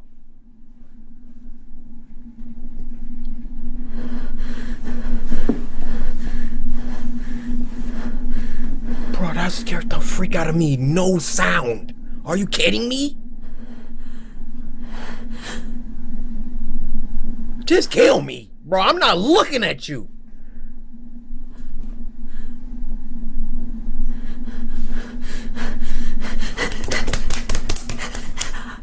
Snap your own neck. The only Oh my gosh! Listen! This is the nastiest.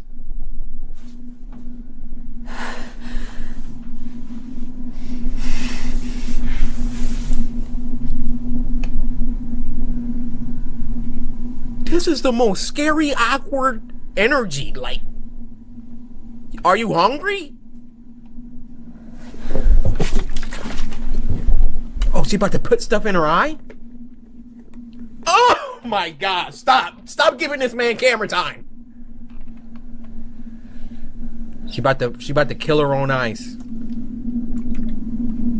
It's not worth it. I mean, bro, this is about to burn. Bleach? I mean, I don't know if that's...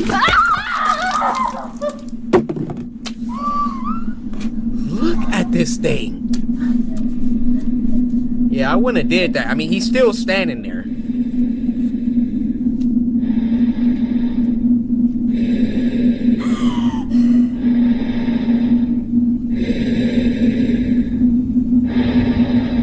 Do something!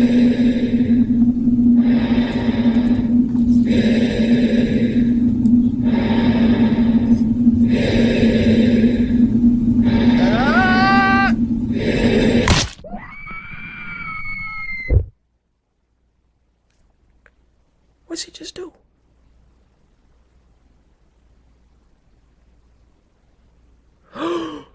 She stabbed her own ear? She is a deaf, blind woman.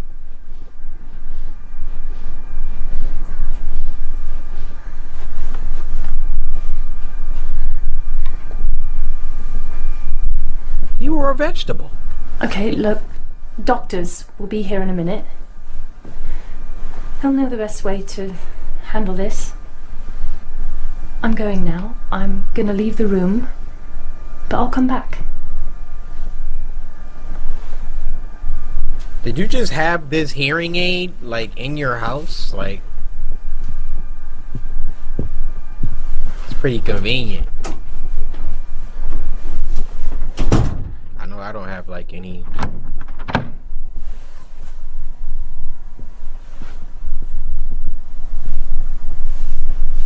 Who's in the room? Hello? Oh.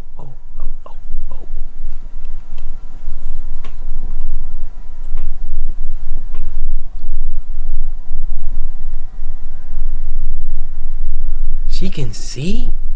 Oh.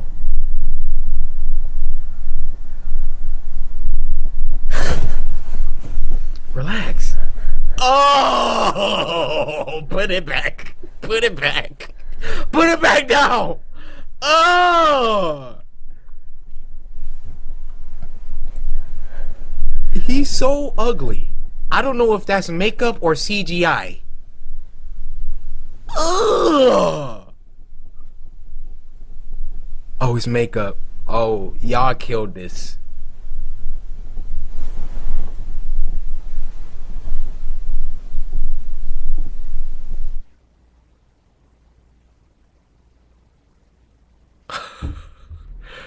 He just wanted a friend. Finn, that's gotta be the most single-handedly disturbing, eerie, creepy, without being overly scary video. That's the thumbnail off rip. Like, that thing is freaking ugly. Now watch, since I just called it ugly, I'ma wake up. Hi, Cory.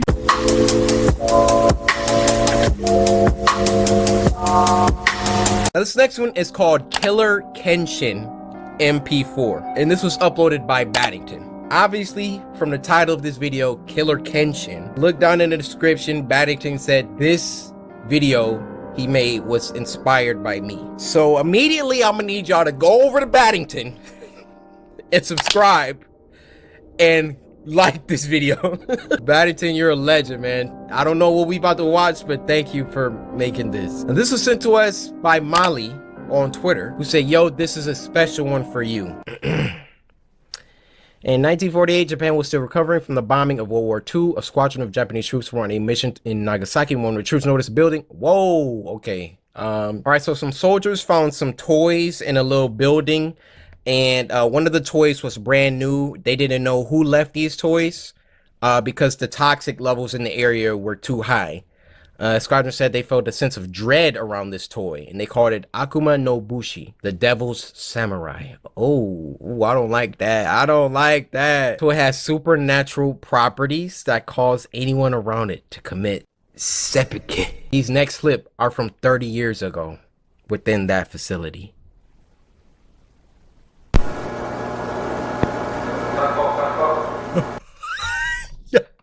Yo, that's gotta be me.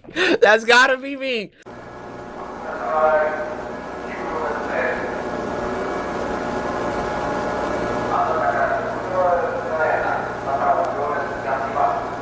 Uh-oh.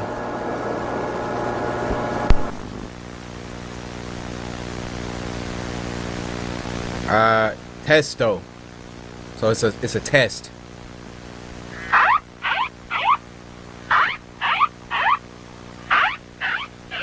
Hey, listen. Oh, okay.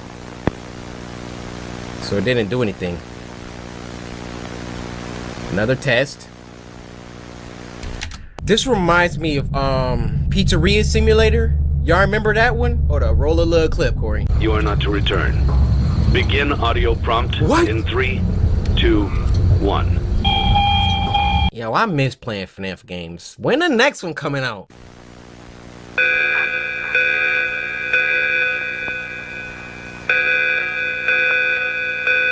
Alright, nah. Bro, these sounds.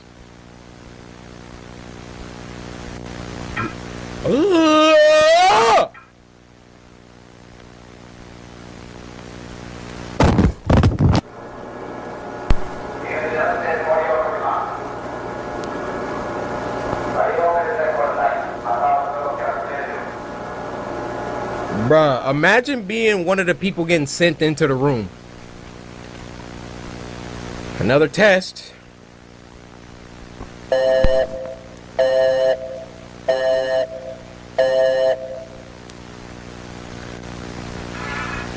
Bruh, leave this thing alone.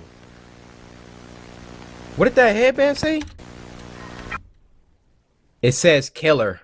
That says Kira. For years of research, it was discovered the toy would whisper a message that would cause any human who heard it to commit harakiri. Speculation stated the phrase could have been samurai slice.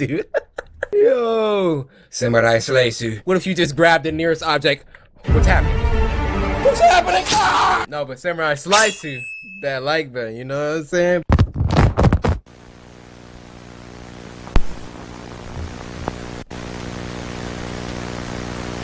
Another test.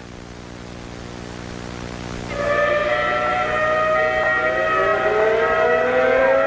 don't like that.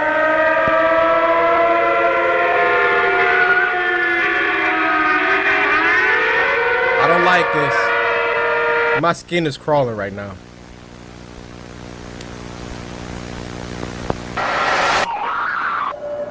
Whoa!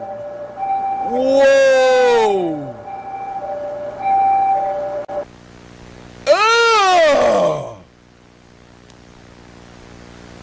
Oh, bruh. That is nasty looking. I see you, Cory. What the freak? What is this? Yo, what the freak? Ugh.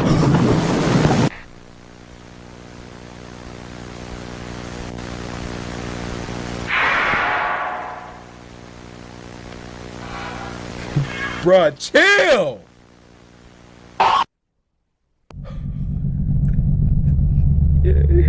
Yo, that was so fire, man. He even put the little annotation in there because he knew. If y'all don't subscribe to this man Baddington right now, he's at 51.5K. Can we get him to 60K, please? Dude made a whole animation for this.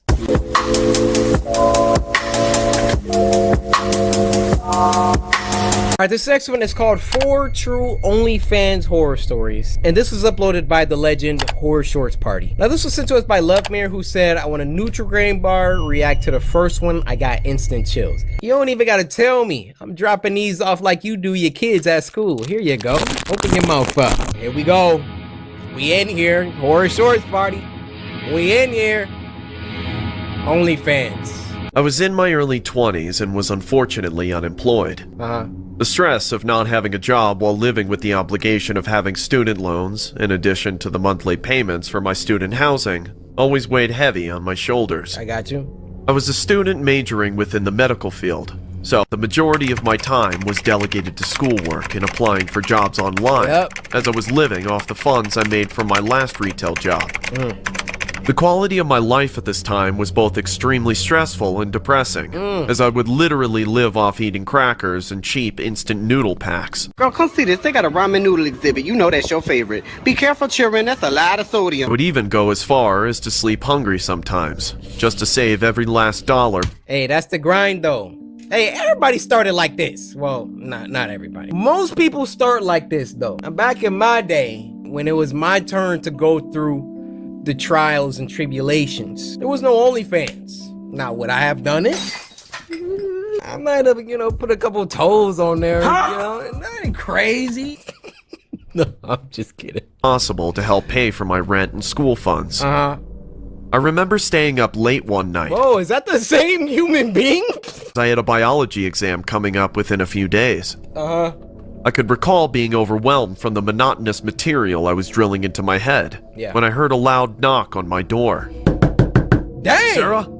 Sarah, can you answer the door? It's Charlie.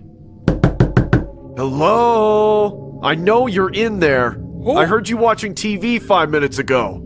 Yes? What do you want, Charlie? I need to talk to you. Can you please answer the door? No. Why did you open the door? Hey, Sarah. You know your rent is due, right? Okay, landlord. I'll get it to you by tomorrow. I've just been a little flustered with school. Don't worry. You can give it to me tomorrow. Thank you so much, Charlie. You're a lifesaver. To make it easier on you, I do take other forms of payment. Me Too movement. Me Too movement. Run it back, Turbo. Getting him up out of here. I do accept other forms of payment. What do you mean by that? What are you talking about? Huh? Huh? Oh, you think just because I'm a female, you gonna extract some other form of payment? What? You're right. I'll get it to you by tomorrow. I've just been a little flustered with school. Don't worry. You can give it to me tomorrow. Thank you so much, Charlie. You're a lifesaver. To make it easier on you, I do take other forms of payment, you know. What you talking about? I'm good. I'll just pay you tomorrow. What's wrong, Sarah? I'm just trying to help a pretty little girl like you out. Don't you want my help? Don't worry. It'll only take 5 minutes tops. We'll act like nothing ever happened. Oh! I'm clutching my pearls right now. Women, I am so... Let me apologize on the behalf of men. First of all, we don't claim men like this, all right? If y'all have ever had to deal with something like this, I am so sorry. Imagining my child having to deal with something like this. I'm like, hey, you always want to approach confrontations so calm, because it disarms them once you turn up. Like, hey, so my daughter, she told me that you offered other forms of payment for the rent. Yeah, she was saying something about, you said it was gonna take 5 minutes. Yeah, the only thing is you want to be dead in the next 5 minutes, boy. Oh, what's that? Oh, you can't breathe? Oh! Well, here, why don't I give you 5 minutes? And if you survive that, I'll let you go. How about that? Girl like you out. Don't you want my help? Don't worry. It'll only take 5 minutes tops. We'll act like nothing ever happened. Wow. Imagine not having to worry of paying a single bill again, Sarah, for just a measly 5 minutes of your time. Did I ever tell you that you look just as beautiful as my daughter? I said I'm good. Oh, hell no, man. What the fuck? How you gonna make mention and compare somebody that you're trying to sleep with to your daughter? You better pay me tomorrow, you little brat, or else you can get the hell out of my property. Wow. I've always had unsettling vibes from my landlord the day I moved in here, but unfortunately couldn't really do much, as the housing market for students around the area were either occupied or way over my budget. As busy as I was with school, I was always a social butterfly at heart, and had a pretty decent following on my social media. I unfortunately didn't make any money online, but I did have about a couple hundred fans in my DMs and comments section, asking if I had an OnlyFans. I, of course, didn't own one, as I was always hesitant in encountering weirdos within the online world. Right. I really didn't want to run into the risk of being recognized by any school colleagues or relatives for that matter, considering the internet was a large place where anything could be shared or screen recorded nowadays. Yes. At the time that this occurred, I was extremely eager to make any form of income without having to deal with the hassle of working a regular job, which is why I ultimately decided to sign up for an OnlyFans account. Another one bites the dust. I decided to take a couple of provocative selfies of myself while wearing some outfits that I thought would be appealing to the rather large male audience I had accumulated through my years on social media. AKA simps. I even went as far to take self-portraits of myself in bed, using a professional camera I had owned. I remember uploading the catalog of images on my profile while promoting it on my Instagram story, just to see if there was going to be any first-time buyers willing to see the other side of me. I made sure to hide the stories from my close relatives, especially my mother, You're getting as I didn't exposed. want them knowing I wanted to explore the mature side of myself. They're gonna find and that I it. wasn't solely depending on making a living using OnlyFans. I can recall it not even being 5 minutes yet, when I noticed a notification on OnlyFans. I then refreshed my homepage, only to see that I got my first paid subscriber. 5 minutes? If I had to be honest, I was quite thrilled at the notion that anyone would be interested in me, or should I say my looks. I remember the user then sending a message saying, "Hey beautiful, happy to be your first OnlyFans sub." I typed. Thank you. Let me know if you'd like to see more. The user then playfully he is. requested for several provocative pictures of myself wearing lingerie. I felt a little uncomfortable hearing such a request, but I knew in the back of my head that this was going to take some getting used to, especially if I wanted to pursue a potential career on OnlyFans. Regardless of who this person was, I decided to take the requested pictures in front of a mirror using my cell phone. I then uploaded the images onto my laptop and charged the man a lump sum of $50 per photo. The man then responded, "I want to be your one and only customer forever." Huh? I obviously found this a bit alarming, but casually brushed it off by telling the user I was going to go study and that I was going to catch him later. I then made my way to the kitchen to make some instant noodles, while resuming the dreadful exam preparation I had procrastinated on since the beginning of the day. I remember studying for at least a good 2 hours straight before calling it a night. I then headed back to my bedroom, only to notice my laptop was still open, and wanted to see if there was any further activity with my OnlyFans account. That's when I saw at least 100 unread messages coming from the same user that I had interacted with earlier. No. The messages varied from things like, "Where are you?" to, "Hello? I've been waiting for you for hours now." Look at the last one. Y'all suckers want to make an OnlyFans? Get ready for that lifestyle that you signed up for. Get ready. To really aggressive messages like, "Answer me, ho." Dang, This left I'm a me garden completely tool now? dumbfounded, as the user then seemed apologetic towards the end of the messages, as if he suffered from bipolar disorder. Nah, you're blocked. I honestly contemplated on blocking this guy, but as I scrolled through the messages, I noticed one of them offering to pay me $100 if I sent a video of myself crying on camera. I couldn't tell if this guy was joking or if it was some sort of sick fetish of his, but I decided to oblige as I really needed the money. I began to screen record a video of myself using my webcam, and began to force myself to cry by thinking of sad things like the death of my grandmother or the divorce of my parents. You drag and your how my dad grandmother left into my mom this? hanging to be a deadbeat dad. I eventually stopped the filming and sent the video to the user for a price tag of $100. About 5 seconds later, the user immediately sends another odd request, as if he disregarded my last video and was craving for more.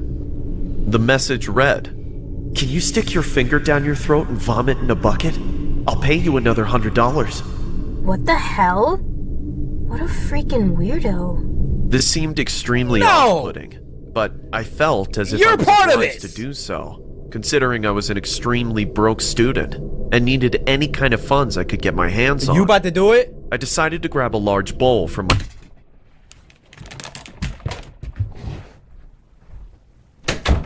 I beg your pardon? I beg your pardon. The audacity of this woman to call him a weirdo and then go look for her bucket. I mean, bowl. What a weirdo. Okay. Pause on all of that. Whoa. Pause on everything that I just did. Matter of fact, I might censor that. Y'all not about to put that in no fan edits, nah. kitchen cabinet while contemplating my conscious decision to do such a thing. As I sat in front of my laptop, I held the bowl with one hand and stuck my index finger down my throat with the other, are nasty, while simultaneously trying to regurgitate. Whoa!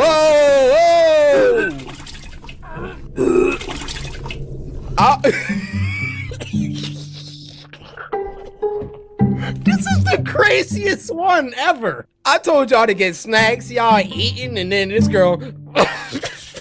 Ariane, did you do the sound effects for this? Hit us with that. My throat with the other, while simultaneously trying to regurgitate the instant noodles I had just eaten.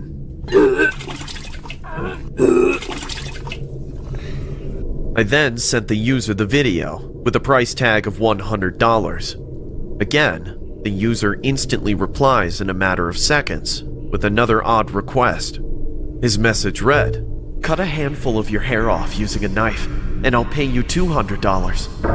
I felt pretty hesitant at first, but as I digested the odd request, I thought it would be an easy $200 This girl will do anything. considering how I always wanted to get a haircut anyway. I responded with a stern, sure, BRB, as I went into the kitchen to grab a knife from one of the kitchen drawers. As I stared into the reflection of the blade, I began second-guessing myself, as the thought of sadistically tearing my hair off with a blade seemed very inhumane.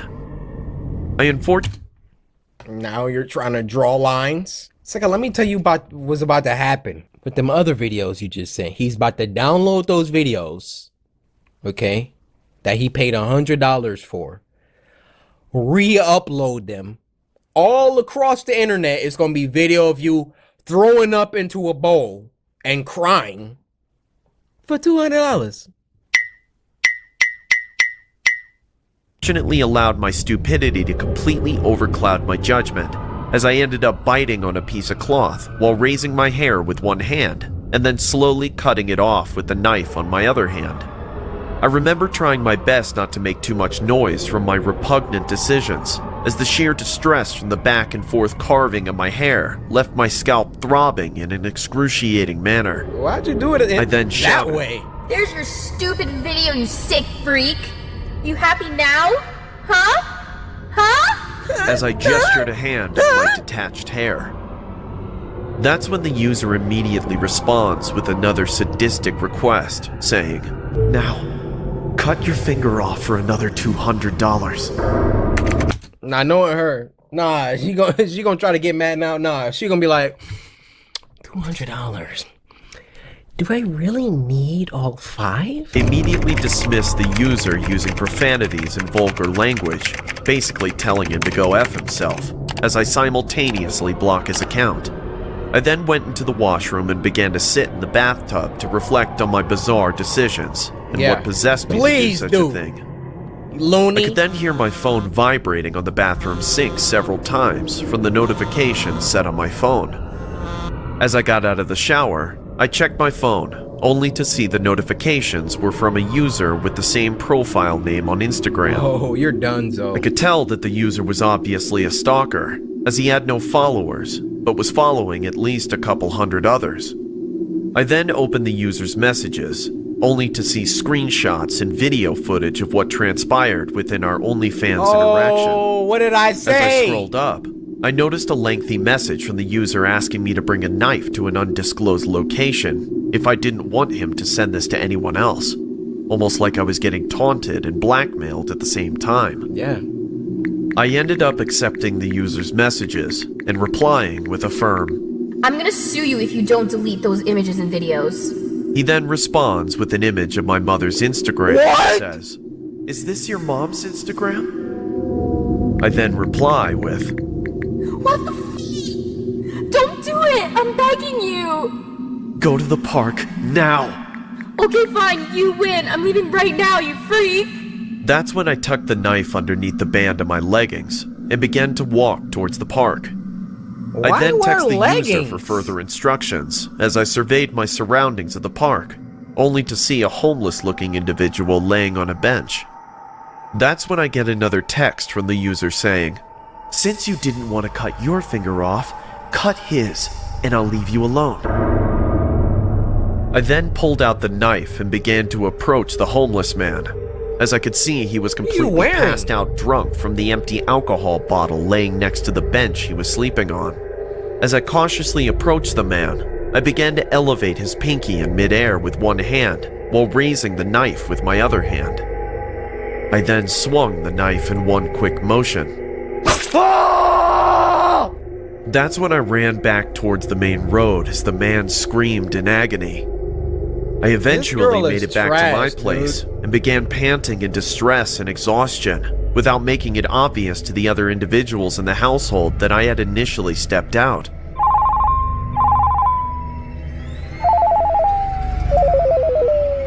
I then abruptly got a call on my cell phone.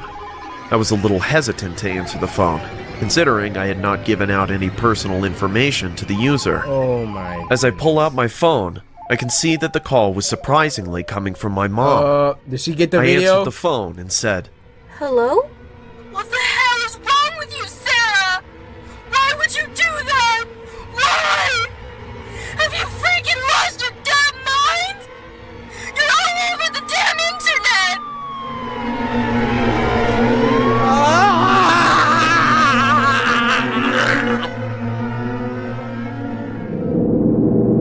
Guys, I hope you learned a valuable lesson today.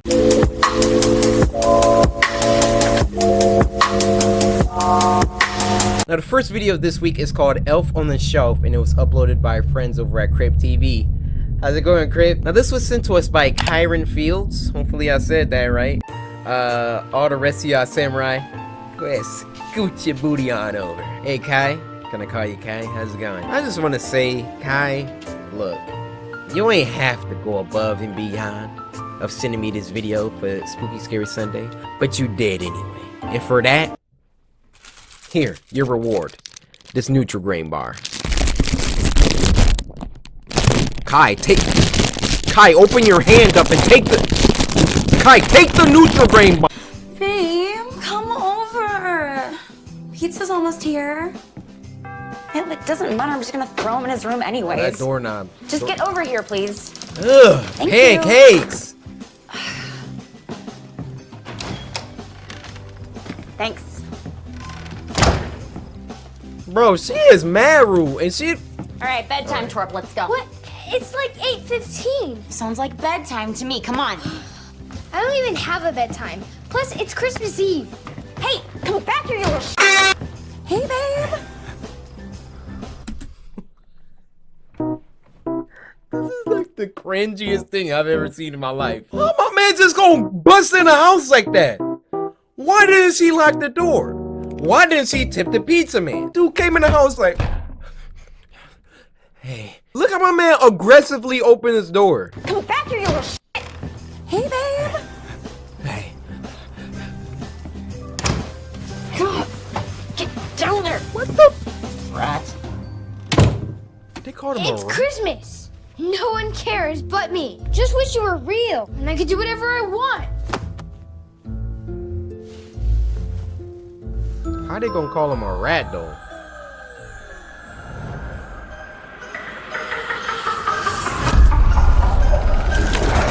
Ugh. Oh, okay. Kids, look away. This is my parents used to say. They used to say LA. That means look away.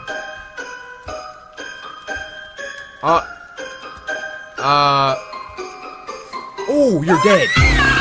Oh! Oh my!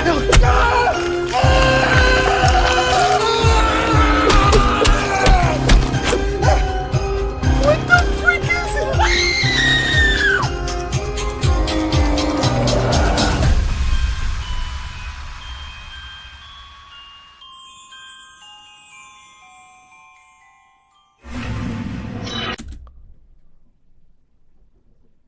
I don't have any words.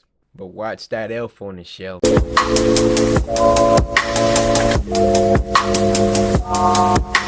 Now this next video is called Rat Boy, and it was uploaded by Jail Soy Sal. Now this was sent to us by Nigel over on Twitter, who said, yo Cory, you have to watch this. By the way, I've been watching you since 2015. We'll forever love your vids. Nigel! Loyalty. That's what we're all about. See, a lot of y'all suckers don't know. I said, a lot of y'all suckers don't know.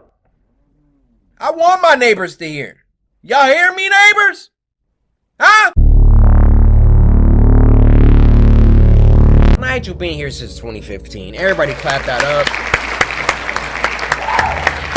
Now let me ask you a question. Where have you been since 2015? You been here? What's your name? Here we go.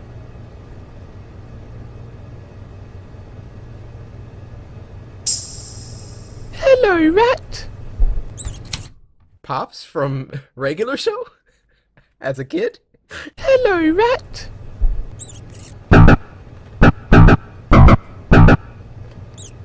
Oh, I thought it was gonna keep going. We're going to play together. Oh, what? Naughty rats get punished. Oh! Oh no. You're one of those kids. Oh! Somebody. No. No. No. This is. You're going too far, kid. Look at a rat looking at the microwave like, no. What? Can you feel pain too? Clearly, no! I can help you to understand. Oh, that rat's dead. He cracked his own finger to press that button.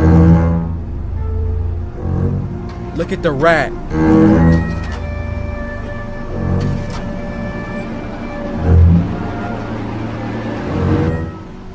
It is not your place to do this. Huh? Playing God. But you're just a rat. And you're just a boy. Woo! It sure is getting hot in here, isn't it, boy? Yeah, for you. This overbearing heat must be making you tired. Let the heat wash over you. Oh my goodness. This is fire.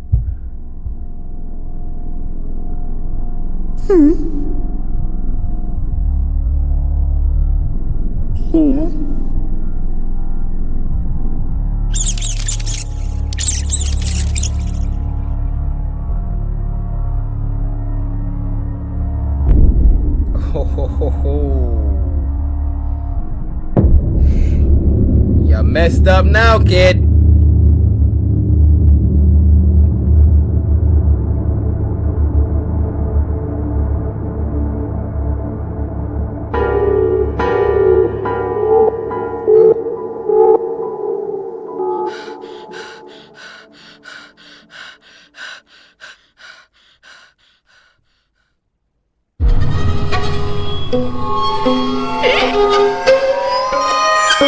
Dirty. What? What? Oh!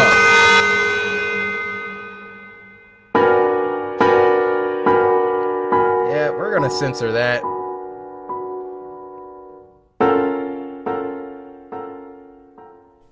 You're forgetting something.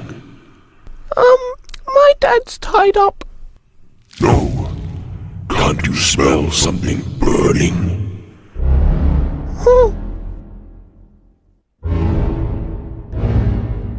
This is wild. Where do you think you're going? Uh-oh.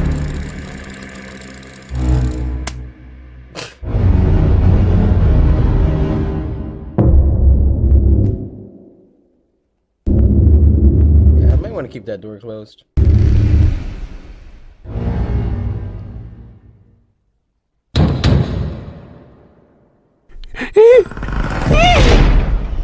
Oh.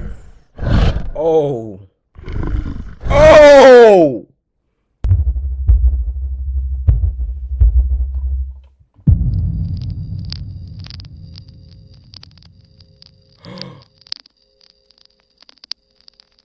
Is he in the microwave? Oh my gosh.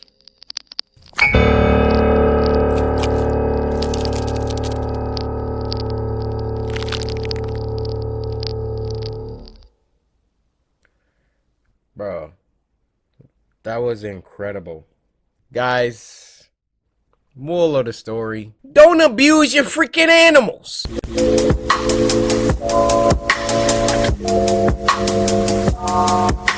This next one is called Out of Order POV, and it was uploaded by True Horror Stories POV, which means yes sir, we gotta get those lights off. Ooh, Setting the mood, right? Now, this was sent to us by Wada, who said, "Hey, Cory, how are you, my guy? Can I get some bars and not the Nutri-Grain?" Trying to get some bars? Hold up. Get that right. I step on stage, suckers didn't even know. Listen to my bars, you de-age, and that's the way that it go. De-age mentally means you going back. I messed that up, but we going back in time like my name is Hugh Jack. Man. What movie did he make going back in time? I don't know. Don't matter. My rhymes is too sublime. Zoom in on the mic when I speak. Girl looking like she got stank feet. I said, girl, why your feet black? She said, sir, I have no shoes. I said, well, your feet look whack.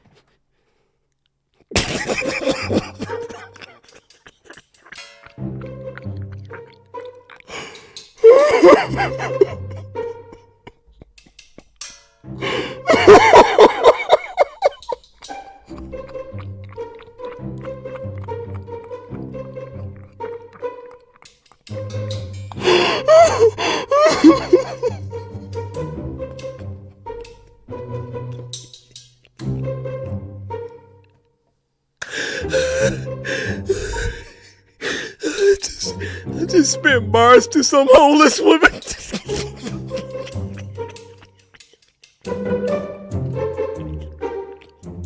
This is a woman. It's just a woman. Just a woman outside. You just walk up to her, just start freaking. It should be illegal. How easy I can make myself laugh.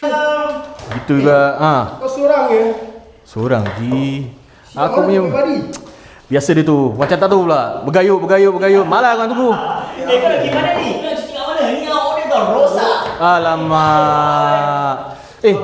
Air penuh? Kau nak cuci, kau pakai aku. Baik. Ini kalau kat rumah kan senang. That floor look nasty as freak, bro. Dah. Cukup. Ni macam aku buat kat dalam je lah. Boleh membuang sekali.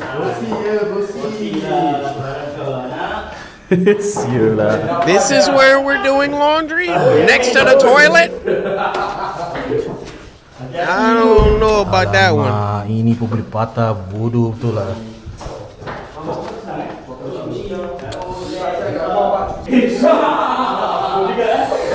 Aku biasa mik.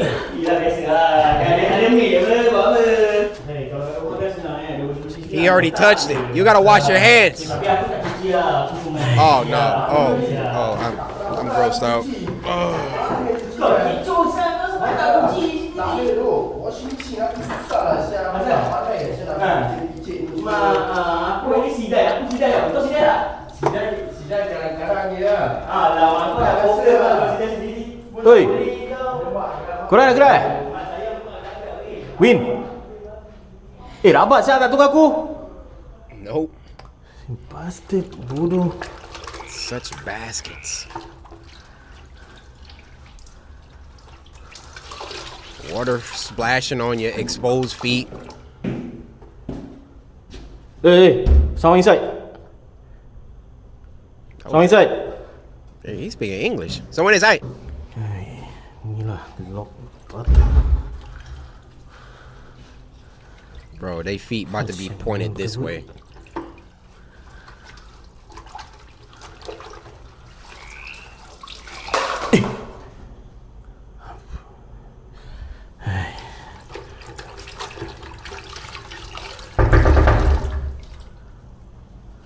I said, someone inside. Oi. What you want?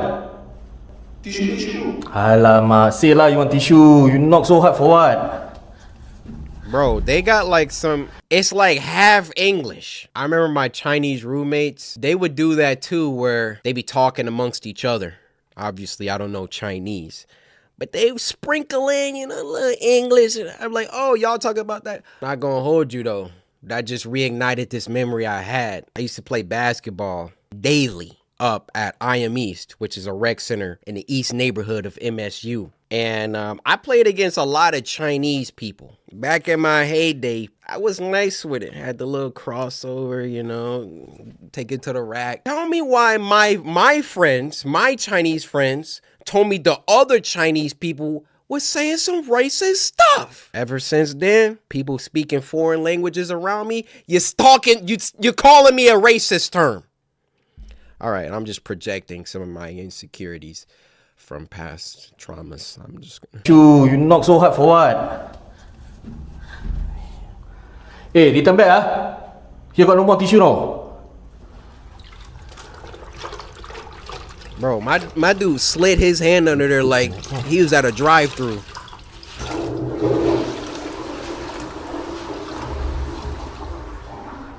Hey, my tissue. Hey, never return back. Oh, he getting his tissue back. By any means necessary. Alamak, never return my tissue ah. Sial lah.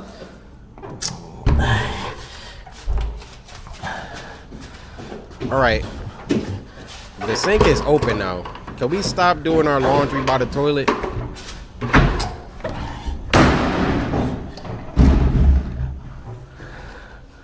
Alah, kena lock. Sial lah. Tissue pun tak return.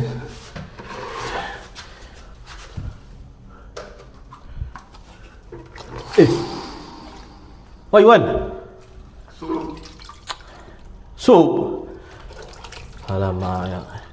Hey, Mas Ethan ah, you guys cannot talk meh? Talk lah, say one soup. Yo, this guy is very generous. After I didn't get my tissue back, they ruined it for the rest. Aye. What now? Brush. Wait. Bro. Hey, masih turn back ah. I still want to use no. Just now kawan kan take the tissue roll, never return. Oi. After finish return no.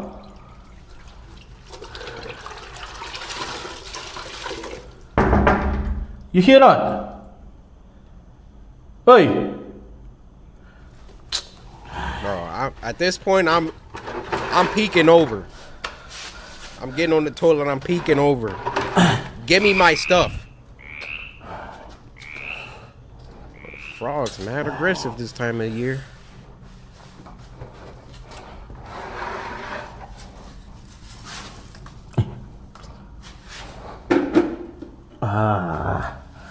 Bro, you there not? Hey, I need my brush leh.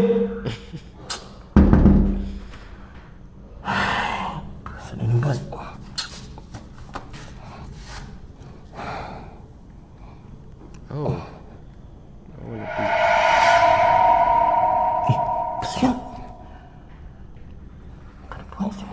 On your tippy toes. Oh my goodness! Woo! Oi, kau keluar ni. Eh, jangan main-main lah siap.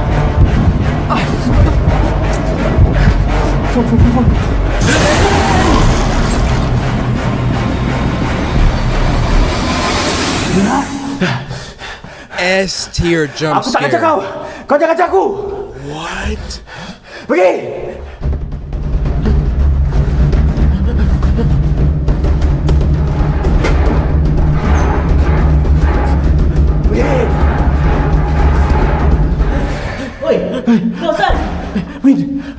Just sitting on the bathroom floor. Oh, I gotta get out of here. Aku nampak benda. Kan aku dah cakap nak pergi badi. Kau ni jatuh tempat keras. Kau masih nak seorang-seorang. Eh, tolong aku. Tolong aku. Aku angkat barang aku. Problem ah. Masuk. Look where his hand is at.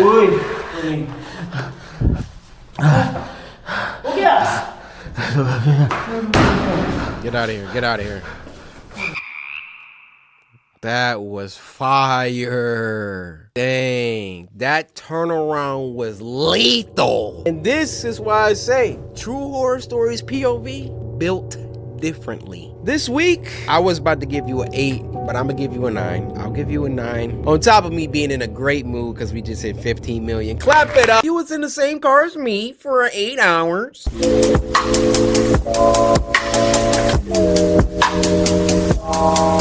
Now, this next one's called Why Does My Family Hate Me? This was uploaded by our Ate Sapphire, and this was sent to us by Kmart Jackson. I didn't add the T. It's not Kmart Jackson. Thank you for following the directions of following me on Twitter and sending me this story. See, the rest of y'all could be getting shout outs too, but y'all just tripping. Hey, I'm Sapphire. Wanna hear something scary? Hey! Hey! My family hates me. Oh. The following story is based on a submission from Desiree. Thanks, Desiree. I used to think my family hated me. Maybe hate is a strong word, but I definitely did not feel particularly well liked. I was my parents' least favorite compared to my 2 younger sisters. They just never seemed to want to be around me or talk to me. Dang. They wouldn't even let me take care of our hamster, Lulu. I thought I was being paranoid, but my parents' cold demeanor became more apparent when we moved into a new house. They gave me the room at the very end of a hallway, secluded and removed from everything else. They claimed it was so I could have privacy, but I think they just wanted me far away. That room gave me the creeps. I remember the first night there, I woke up and heard hushed voices echoing in the walls of my room. I couldn't make out everything they were saying, except for my name, the many times it came up. The next morning, I told my mom about the voices and that I thought the house might be haunted. You must have heard the pipes or something, she said dismissively. But I know what I heard. Nani? I also knew arguing with her wasn't going to go anywhere, so I decided to suck it up. I went to bed with such anxiety that night that I had an incredibly lucid and horrifying nightmare. I was strapped down to my bed, surrounded by dark figures who were chanting over and over, and I couldn't move or scream. I just laid there while these figures sprinkled me with unknown substances. I think we're gonna have to call Chief on that. What are these substances? The next morning at breakfast, I silently ate while my parents asked my sisters how school was going. Then Jamie, one of my sisters, turned to me. "Are you still hearing things at night, sissy?" she asked. I was actually a little startled by the sudden attention on me. Yeah, and I actually had a pretty bad dream last night. Felt like there were people in my room or something. My sister then turned to look at my parents. I felt like they were telepathically talking about me right in front of me. Then Jamie spoke again. "Mom, you should give her that stuff to make her sleep better." My mom nodded. I was still taken aback by this sudden interest in helping me sleep better. Oh, they setting her up, dude. So before bed that night, I swallowed the pill that my mom gave me. As an extra precaution, I gathered as many religious items from around the house, crucifixes, paintings, as many as my hands could carry, and put them in my room. Why was this tag on my shirt scratching a freak? I thought they would protect me from whatever was haunting me during my sleep. The following morning, I woke up in a panic. Everything I had put up the night before was now on the ground, shattered in pieces. I knew my parents were not going to be happy, but I also felt like this was proof that there was something in my room. So I ran to tell my parents. "There must have been an earthquake during the night, I guess," my mom said. But nothing else in the house was broken. Only the religious items in my room. It didn't add up. I spent that whole day crying in my room. Before bedtime, Jamie came in with her hands cupped in a ball. She hopped on my bed and opened her hands. "Here, maybe Lulu will help you sleep tonight," she said. I glanced out the door and back at my sister. Is Mom okay with that? She doesn't have to know. I thanked my sister and lay down to bed, snuggling Lulu in my hands. When I woke up the next morning, Lulu had moved. I felt around my pillows and blankets, but I couldn't find her. I realized it was an idiotic idea to fall asleep like that with a tiny animal. Freaking idiot. I figured she must have run out of my room under the door in the middle of the night, so I went looking for her. The rest of my family was already up and in the middle of breakfast. This is why they don't like you. I couldn't let them know I had lost Lulu, so I decided to continue my search after I had a couple bites. But after swallowing one spoonful of cereal, I spit it out onto the table. I suddenly felt incredibly nauseous. I began dry heaving over the table until I coughed up a small clump of brown fur. My family immediately stood up and began praying the Lord's Prayer. You I felt dizzy and blacked out. When I came to, I was strapped on my bed with my family standing around me, sprinkling unknown substances all over me. What are you doing? Why do you hate me? I cried, frantically trying to release myself. The expressions of each of my family members turned to sadness. We don't hate you, Desiree, my dad said. We hate who you become at night. I don't understand. You've tried to kill each and every one of us in your sleep. My dad continued, multiple times. We're trying to help you, sissy, Jamie chimed in. But nothing seems to be working. I didn't know what to think.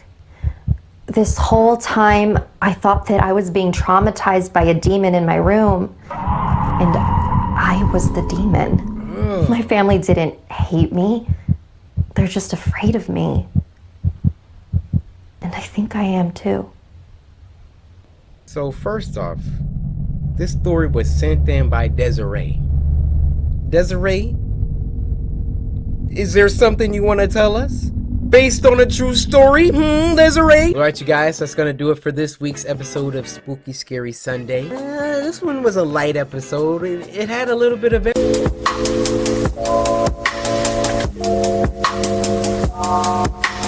Now this next one is called Mario 64 RTX On, and it was uploaded by Hulapi, who coincidentally did the animation work for last week's episode featuring the Meat Canyon Pringles short. Now this was sent to us by Nipsey06, who said, "What's good, Cory? Bro, I'm not sure if this has been on a previous SSS, but this one is dope. Samurai since 2016. Samurai, stand up! Stand up!"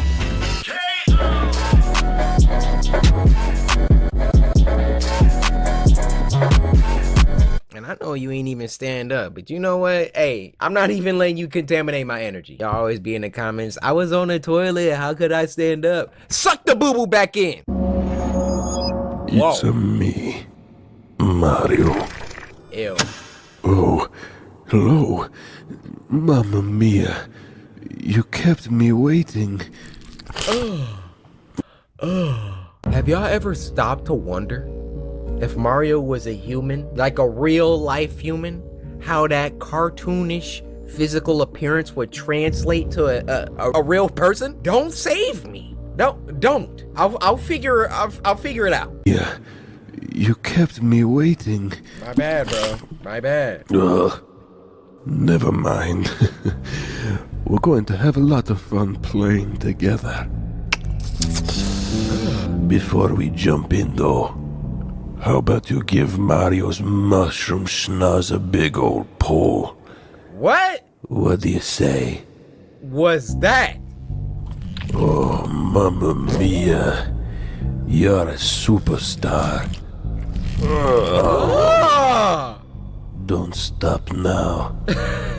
Whoa, hey, what's the rush? No, I gotta go I play the already game now. took care of Bowser.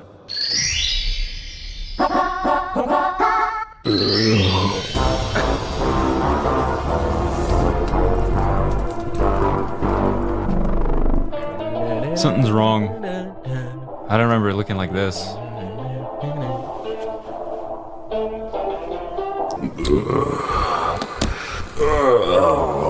Hello? What are these noises?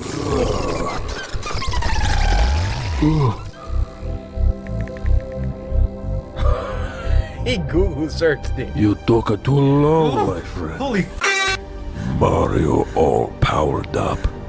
Now the real game begin. You're not even gonna run, huh?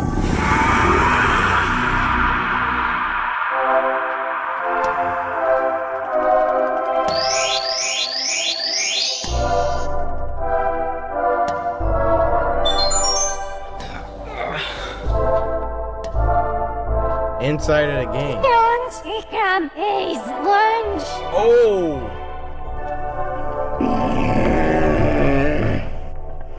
Why is Luigi on the ground?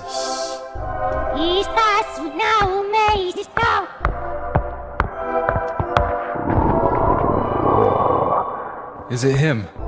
Wahoo. He told you to shh. What? He's so close. He was so quiet. Get in. Here we go. This is incredible.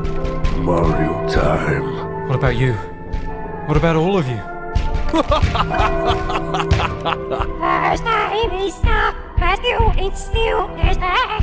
Just keep your eyes forward. Yo, I'm jumping in.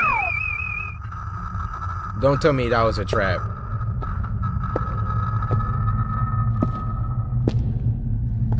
Tell me that wasn't a trap, dude. He really just put all his trust in the Toad.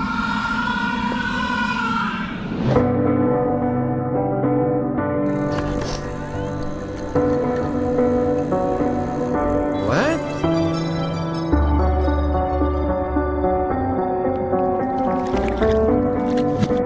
Oh no! That was...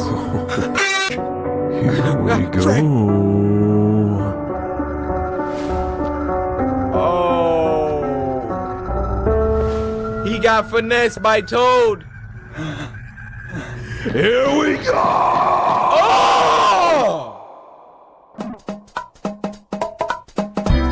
Hey. Ooh, Lobby. Hey. You killed that. You killed that. You killed that. I'm never playing a Mario game again.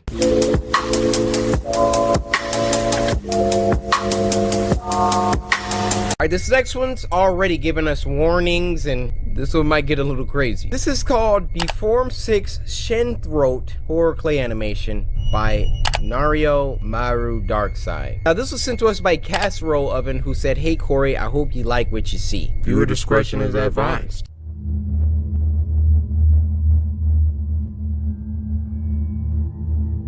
Horror clay animation.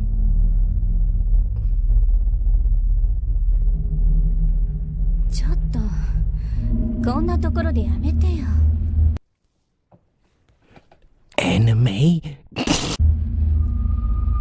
いじゃん。みんなこんなとこまで来ないだろ。 Oh, what y'all doing? Oh! Hold on. Wait. Hey! なんだよ、別にいいだろ。 No! She said no, sir! 汚れるでしょ。どうせうちに泊まるんだからいいじゃない。他にすることないの？こんなところ、なんもあるわけねえじゃん。もう車に戻ろうぜ。Alright. おい。だからカラオケにでも行きゃよかったんだよ。いた！くそ！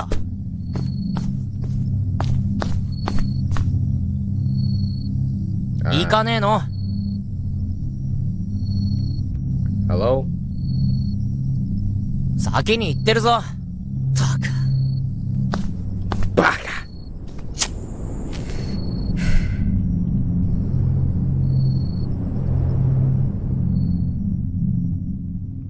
What's happening?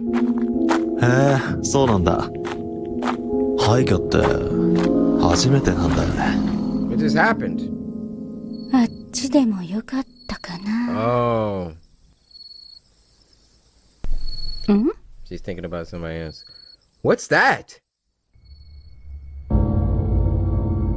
やだな。いつからいたの？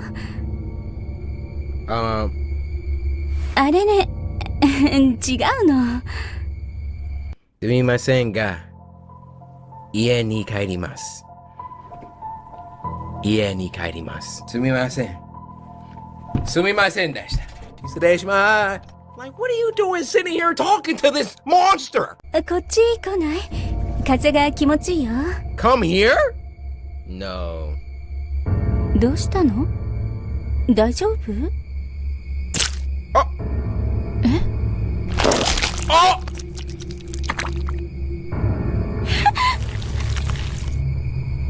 うわ。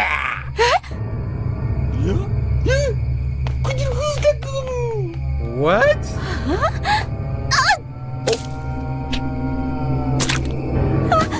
Wait, what?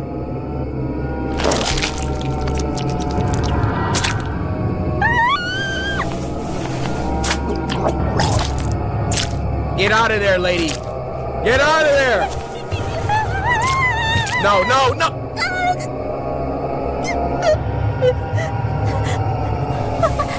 Fart it out. Fart it out.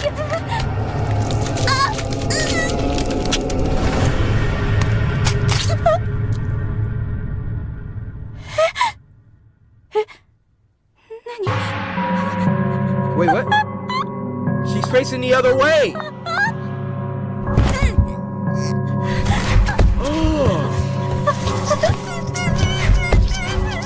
Oh no, oh no, oh no.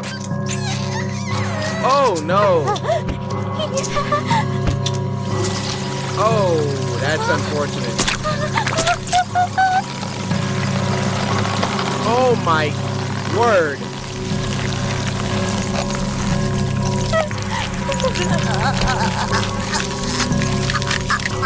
Ow. Ow.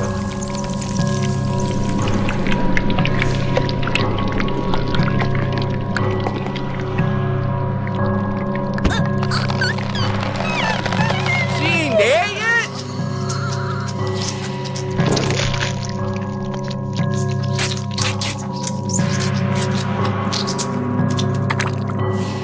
Oh my goodness.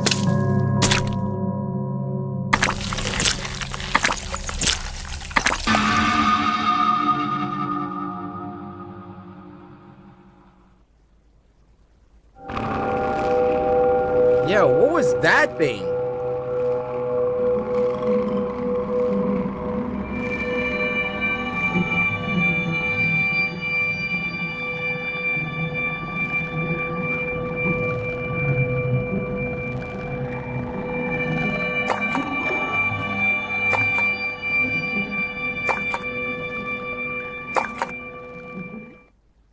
Nario Maru Darkside. That was some demented, twisted content, and I applaud you.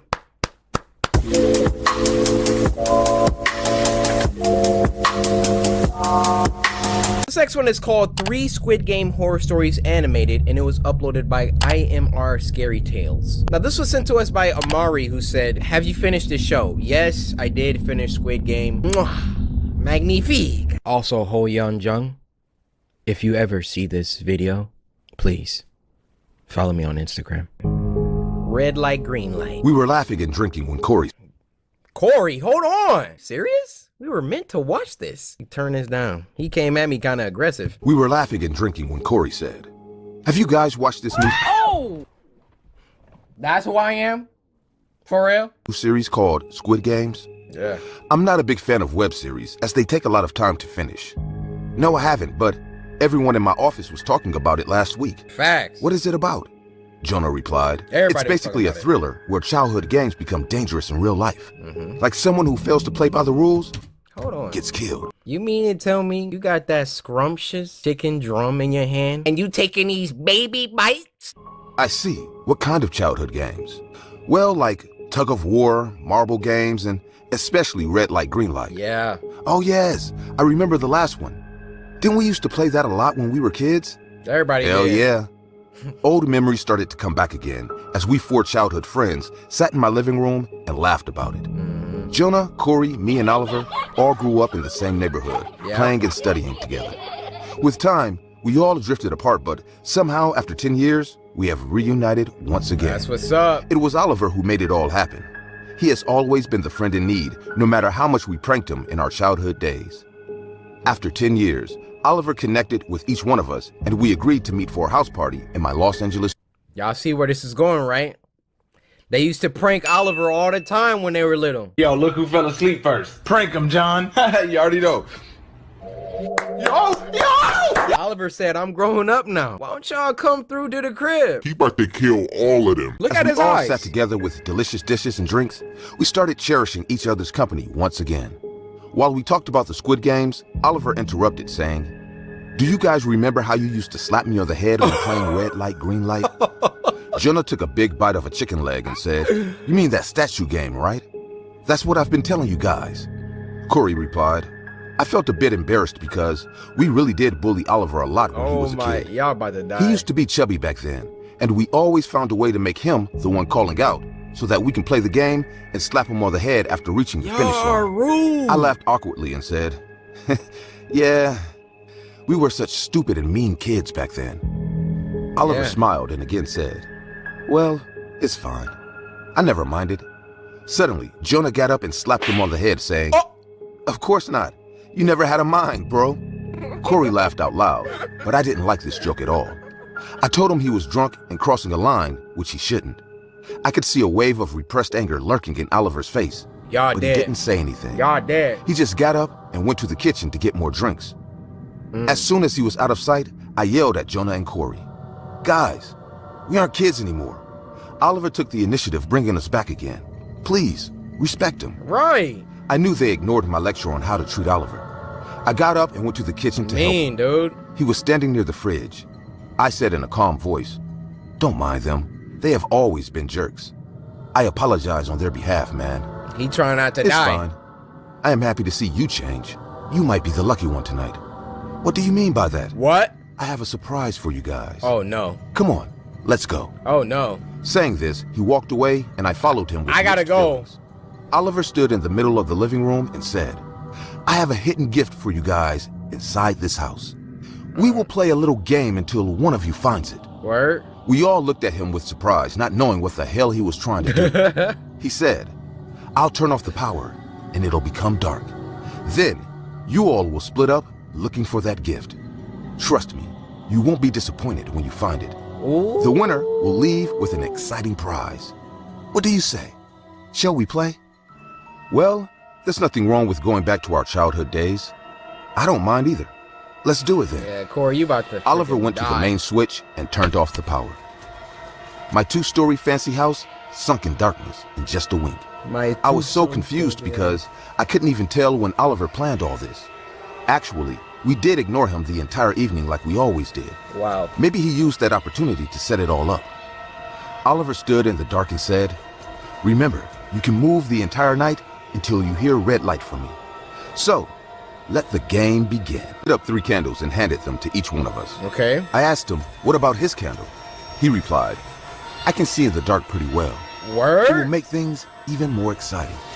We split up I'm and started scared, to search dude. the house for I'm the scared gift for that them. Oliver has kept for us. I went straight to my bedroom upstairs and was looking for the thing when I heard Oliver say, "Red light." I became a statue immediately. I was sure Jonah... Yo, he outside of the house with a sniper. He got a night vision scope on there.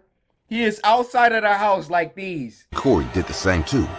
10 minutes went by and I suddenly heard a metal vase falling on the floor. 10 minutes? I heard Cory saying, "Jonah, please don't break things." I couldn't help but laugh, thinking she's out of the game and has spoken in statue mode. More time went by and I expected Cory to argue her way out to get back in the game. But I didn't hear her say anything after that. Oliver yelled again, "Green light!" I made my way downstairs. I was about to take the last step. They were when frozen someone for grabbed 10 my hand minutes? and whispered, "Paul, call 911, please. What? Oliver has gone mad." I saw in the dim candlelight, it was Jonah. His face was like a white sheet. "What are you saying?" I asked. "Oliver, he is following the Squid Game theme. Call 911. We must get out of this house." Jonah was about to say more when we heard Oliver's voice from a close distance. "Red light." Close distance? He entered our room with Cory's candle in hand and stopped. He lifted his other hand, and what I saw made my heart jump right out of my chest. He was holding Cory's severed head. Oh, what? See? Y'all notice who died first, right? And she wasn't even black. The sickest smile and said, "She moved. She lost." No. Fair enough, right? No. She won't be able to slap me in the head ever again. I told y'all. I told you. I stood there in complete terror because by that time, I have understood the rules. Yeah. If I move now, I will be his next victim. Jump him! Jonah also stood like a stone as Oliver gazed at us from head to toe, then turned around facing the wall. He said in a creepy voice, "Green light." We running right towards you. As soon as he said that, Jonah and I ran to the main door like scared little kids. That's locked. I twisted the doorknob and it didn't open. Yes, it was locked. He locked it right away before any of us could notice. I couldn't go on with this insanity anymore. I ran to the power box and turned on the lights. As the bright lights hit the floor, we found Cory's headless body. Oh my gosh! Blood was flowing from her slashed neck effortlessly. The entire mattress was red. He screamed, "Oliver, why are you doing this? You have to stop this madness." Nah. Just then, I noticed a box wrapped in a shiny cover, placed under the same couch Cory was lying on. Before I could contemplate on this thought, Jonah grabbed my baseball bat from the corner, and just then, Oliver yelled, "Red light," and turned around. Even though I paused, Jonah rushed to Oliver to attack him. Oh. But before he could reach him, Oliver took out a pistol and shot him right in the middle of his forehead. Oh! Splashing a lot of blood and brain matter, Jonah's lifeless body fell on the floor, creating a loud thud. I stood there, trembling in fear, not saying a single word. Two of my childhood friends are dead in my own home, and their killer was another childhood friend of mine. Oliver smiled at me and said, "I told you, you'll be the lucky one. I will turn around for one last time so that you can go ahead and grab your gift." He faced the wall again and said in a calm voice, "Green light." I lunged to the couch and took out the... I see many of you commenting on my videos that this channel deserves 1 million subscribers. But I also see the percent of people who watch my... Hey, you see that? Y'all go subscribe to IMR Scary Tales. Now, as I was browsing the Spooky Scary Sunday thread over on Twitter, I came across this painting Coryxkenshin video, which has 330 views. We about to run these views up. Hey, it's me, Nala, like the Lion King, and this is my channel. Nala? Did you say Nala? Hey, it's me, Nala, like the Lion King, and this is my channel, DB Nala, done by Nala. Halloween is officially over. Let's just take a memory of what happened this past month. Let's take a look. Yeah, what did happen in October? That's right. I barely uploaded. He has like literally like 11 million subscribers at this point. Like, Nala. I mean, so he is one of my first inspirations to even start a YouTube channel. Me and my fiance, like, we literally religiously watch every video. We watch every spooky scary Sunday. So Nala, you probably gonna see this, huh? How you doing? You know, it's so crazy how like the internet works. Like now we're like forever connected. Like in this one moment of time where like you acknowledged me in this video and now here I am acknowledging you. Just thanking you for the support and let's just see what you painted. Usually I don't care about the backgrounds, but this one is gonna be a white background, so we want to be careful. Okay. Oh, okay, hold up.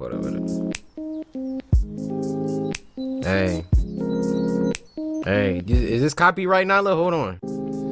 Listen. Okay, so far I was going in nervous. I'm really proud of where I'm at. Nala, we're all proud of you as well. Yeah, you know, I'm not mad at it. I'm not excited that much about it, but it wasn't gonna. Nala, what is you talking about? You think?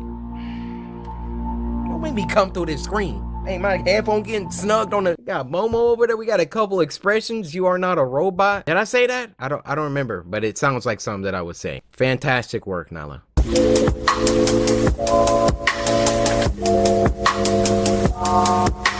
The last one for this week is called Tormentor, and it was uploaded by Grimoire Horror, who we've reacted to the past and also made a short little 30-second video thanking me for reacting to them the first time. So actually, let's watch that. Now this video is called Kenshin, Lord of Subs. And bro, look at this! Look at Momo growing out of my head. The sinister smile. All white eyes with the sword, holding it with my bare clawed hands. This is so cool. Hold up. Huge thank you to Coryxkenshin and all the samurai who showed up to support Grimoire Horror. Dude, you guys make good stuff. I wanted to make a nightmare portrait for the Shogun himself as a token of my gratitude. Yo. See, what are you thanking us for? You make good stuff. We just came to watch it and acknowledge it. You were slept on. You were underrated. And now we about to send more love your way. Painting skills off the chain. Can't wait to share more nightmares with this new family. Yo. Fire. All right, back to Tormentor. This was sent to us by Cowboy Miles, who said, "Hey Cory, this video really creeped me out and I think you will like it. Have a good day." Grimoire Horror. Y'all just make good stuff. Look at this. Look at the production quality. You got that bear canister over there? The acting.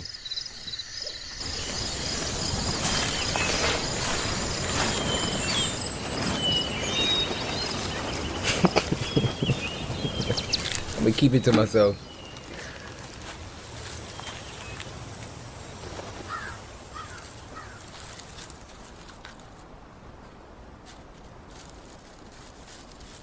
They got real quiet all of a sudden. I'm just putting that out there.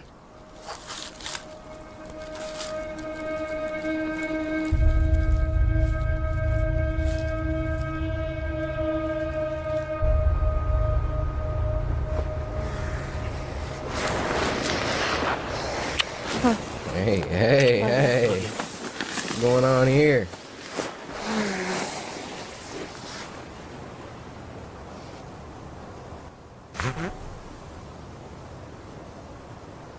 Did he fart? Eric, what the f? Stay over on that 10 of a 10. This side smells bad. No, stop. Get out. How you gonna fart in a tent? How selfish are you? Black Air Force activity, bro. What was that?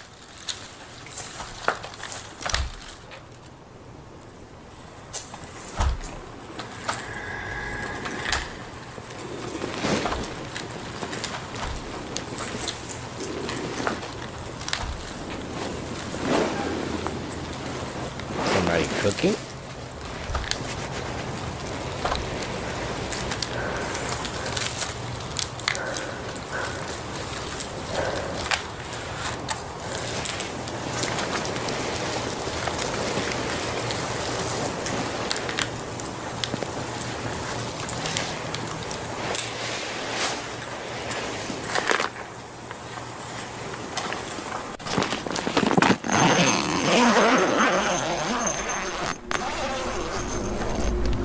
Loud. See, this is why I can't go camping. What? What?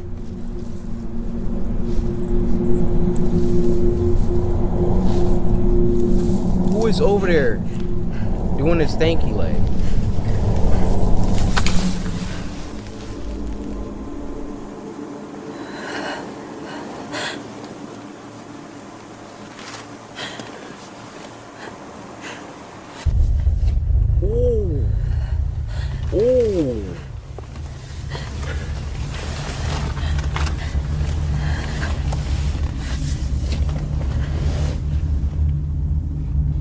Time to get up, Aaron. What you finna do?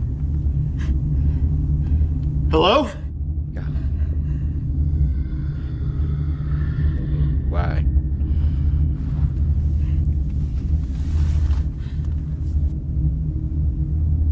Hey, don't do anything stupid. We've got a gun.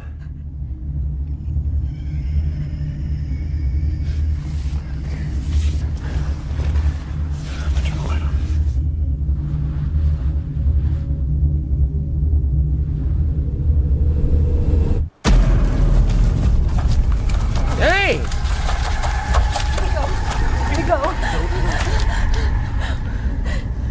What's that? Whack job. No. being split up. Stay here. I'm gonna check it out. It's gonna be okay. People, please iterate to me down in the chat what transpires when there is a splitting of the party in horror films. Let's split up. Hey, wait here. I'll be right back. All famous last words. If I ever direct a horror movie, rest assured, it's gonna be the most realistic horror film of all time. No splitting up. You hear a noise, we leaving. The horror movie might be 45 seconds because they was just too smart. Stay here. I'm gonna check it out. It's gonna be okay. I'm gonna check it out. All right, Dave. Good luck with that.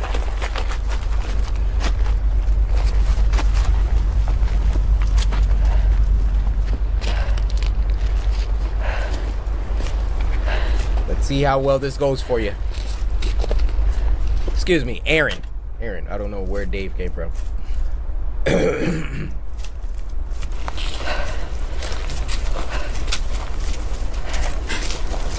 Dang, and then she left anyway?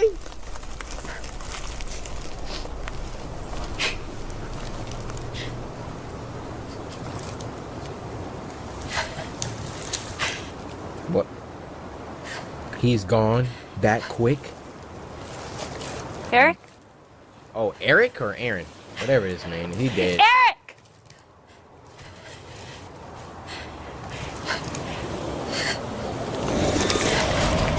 Eric?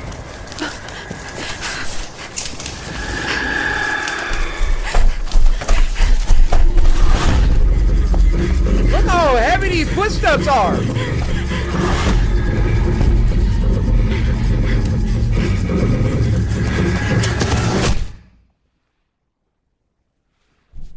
Don't roll the credits on me. I was about to say, she really got taken out by a rock.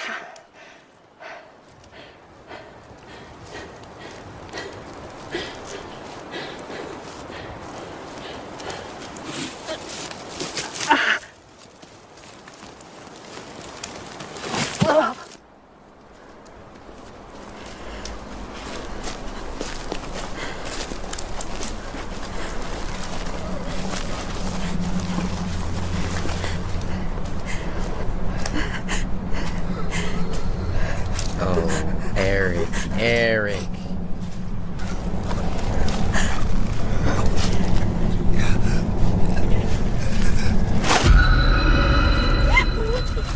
What? You got infected with the Las Plagas?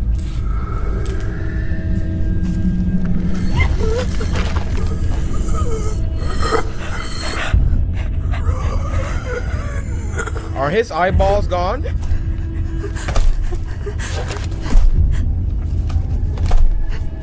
Oh, big boy.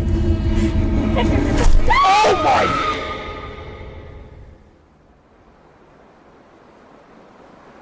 I didn't expect her to just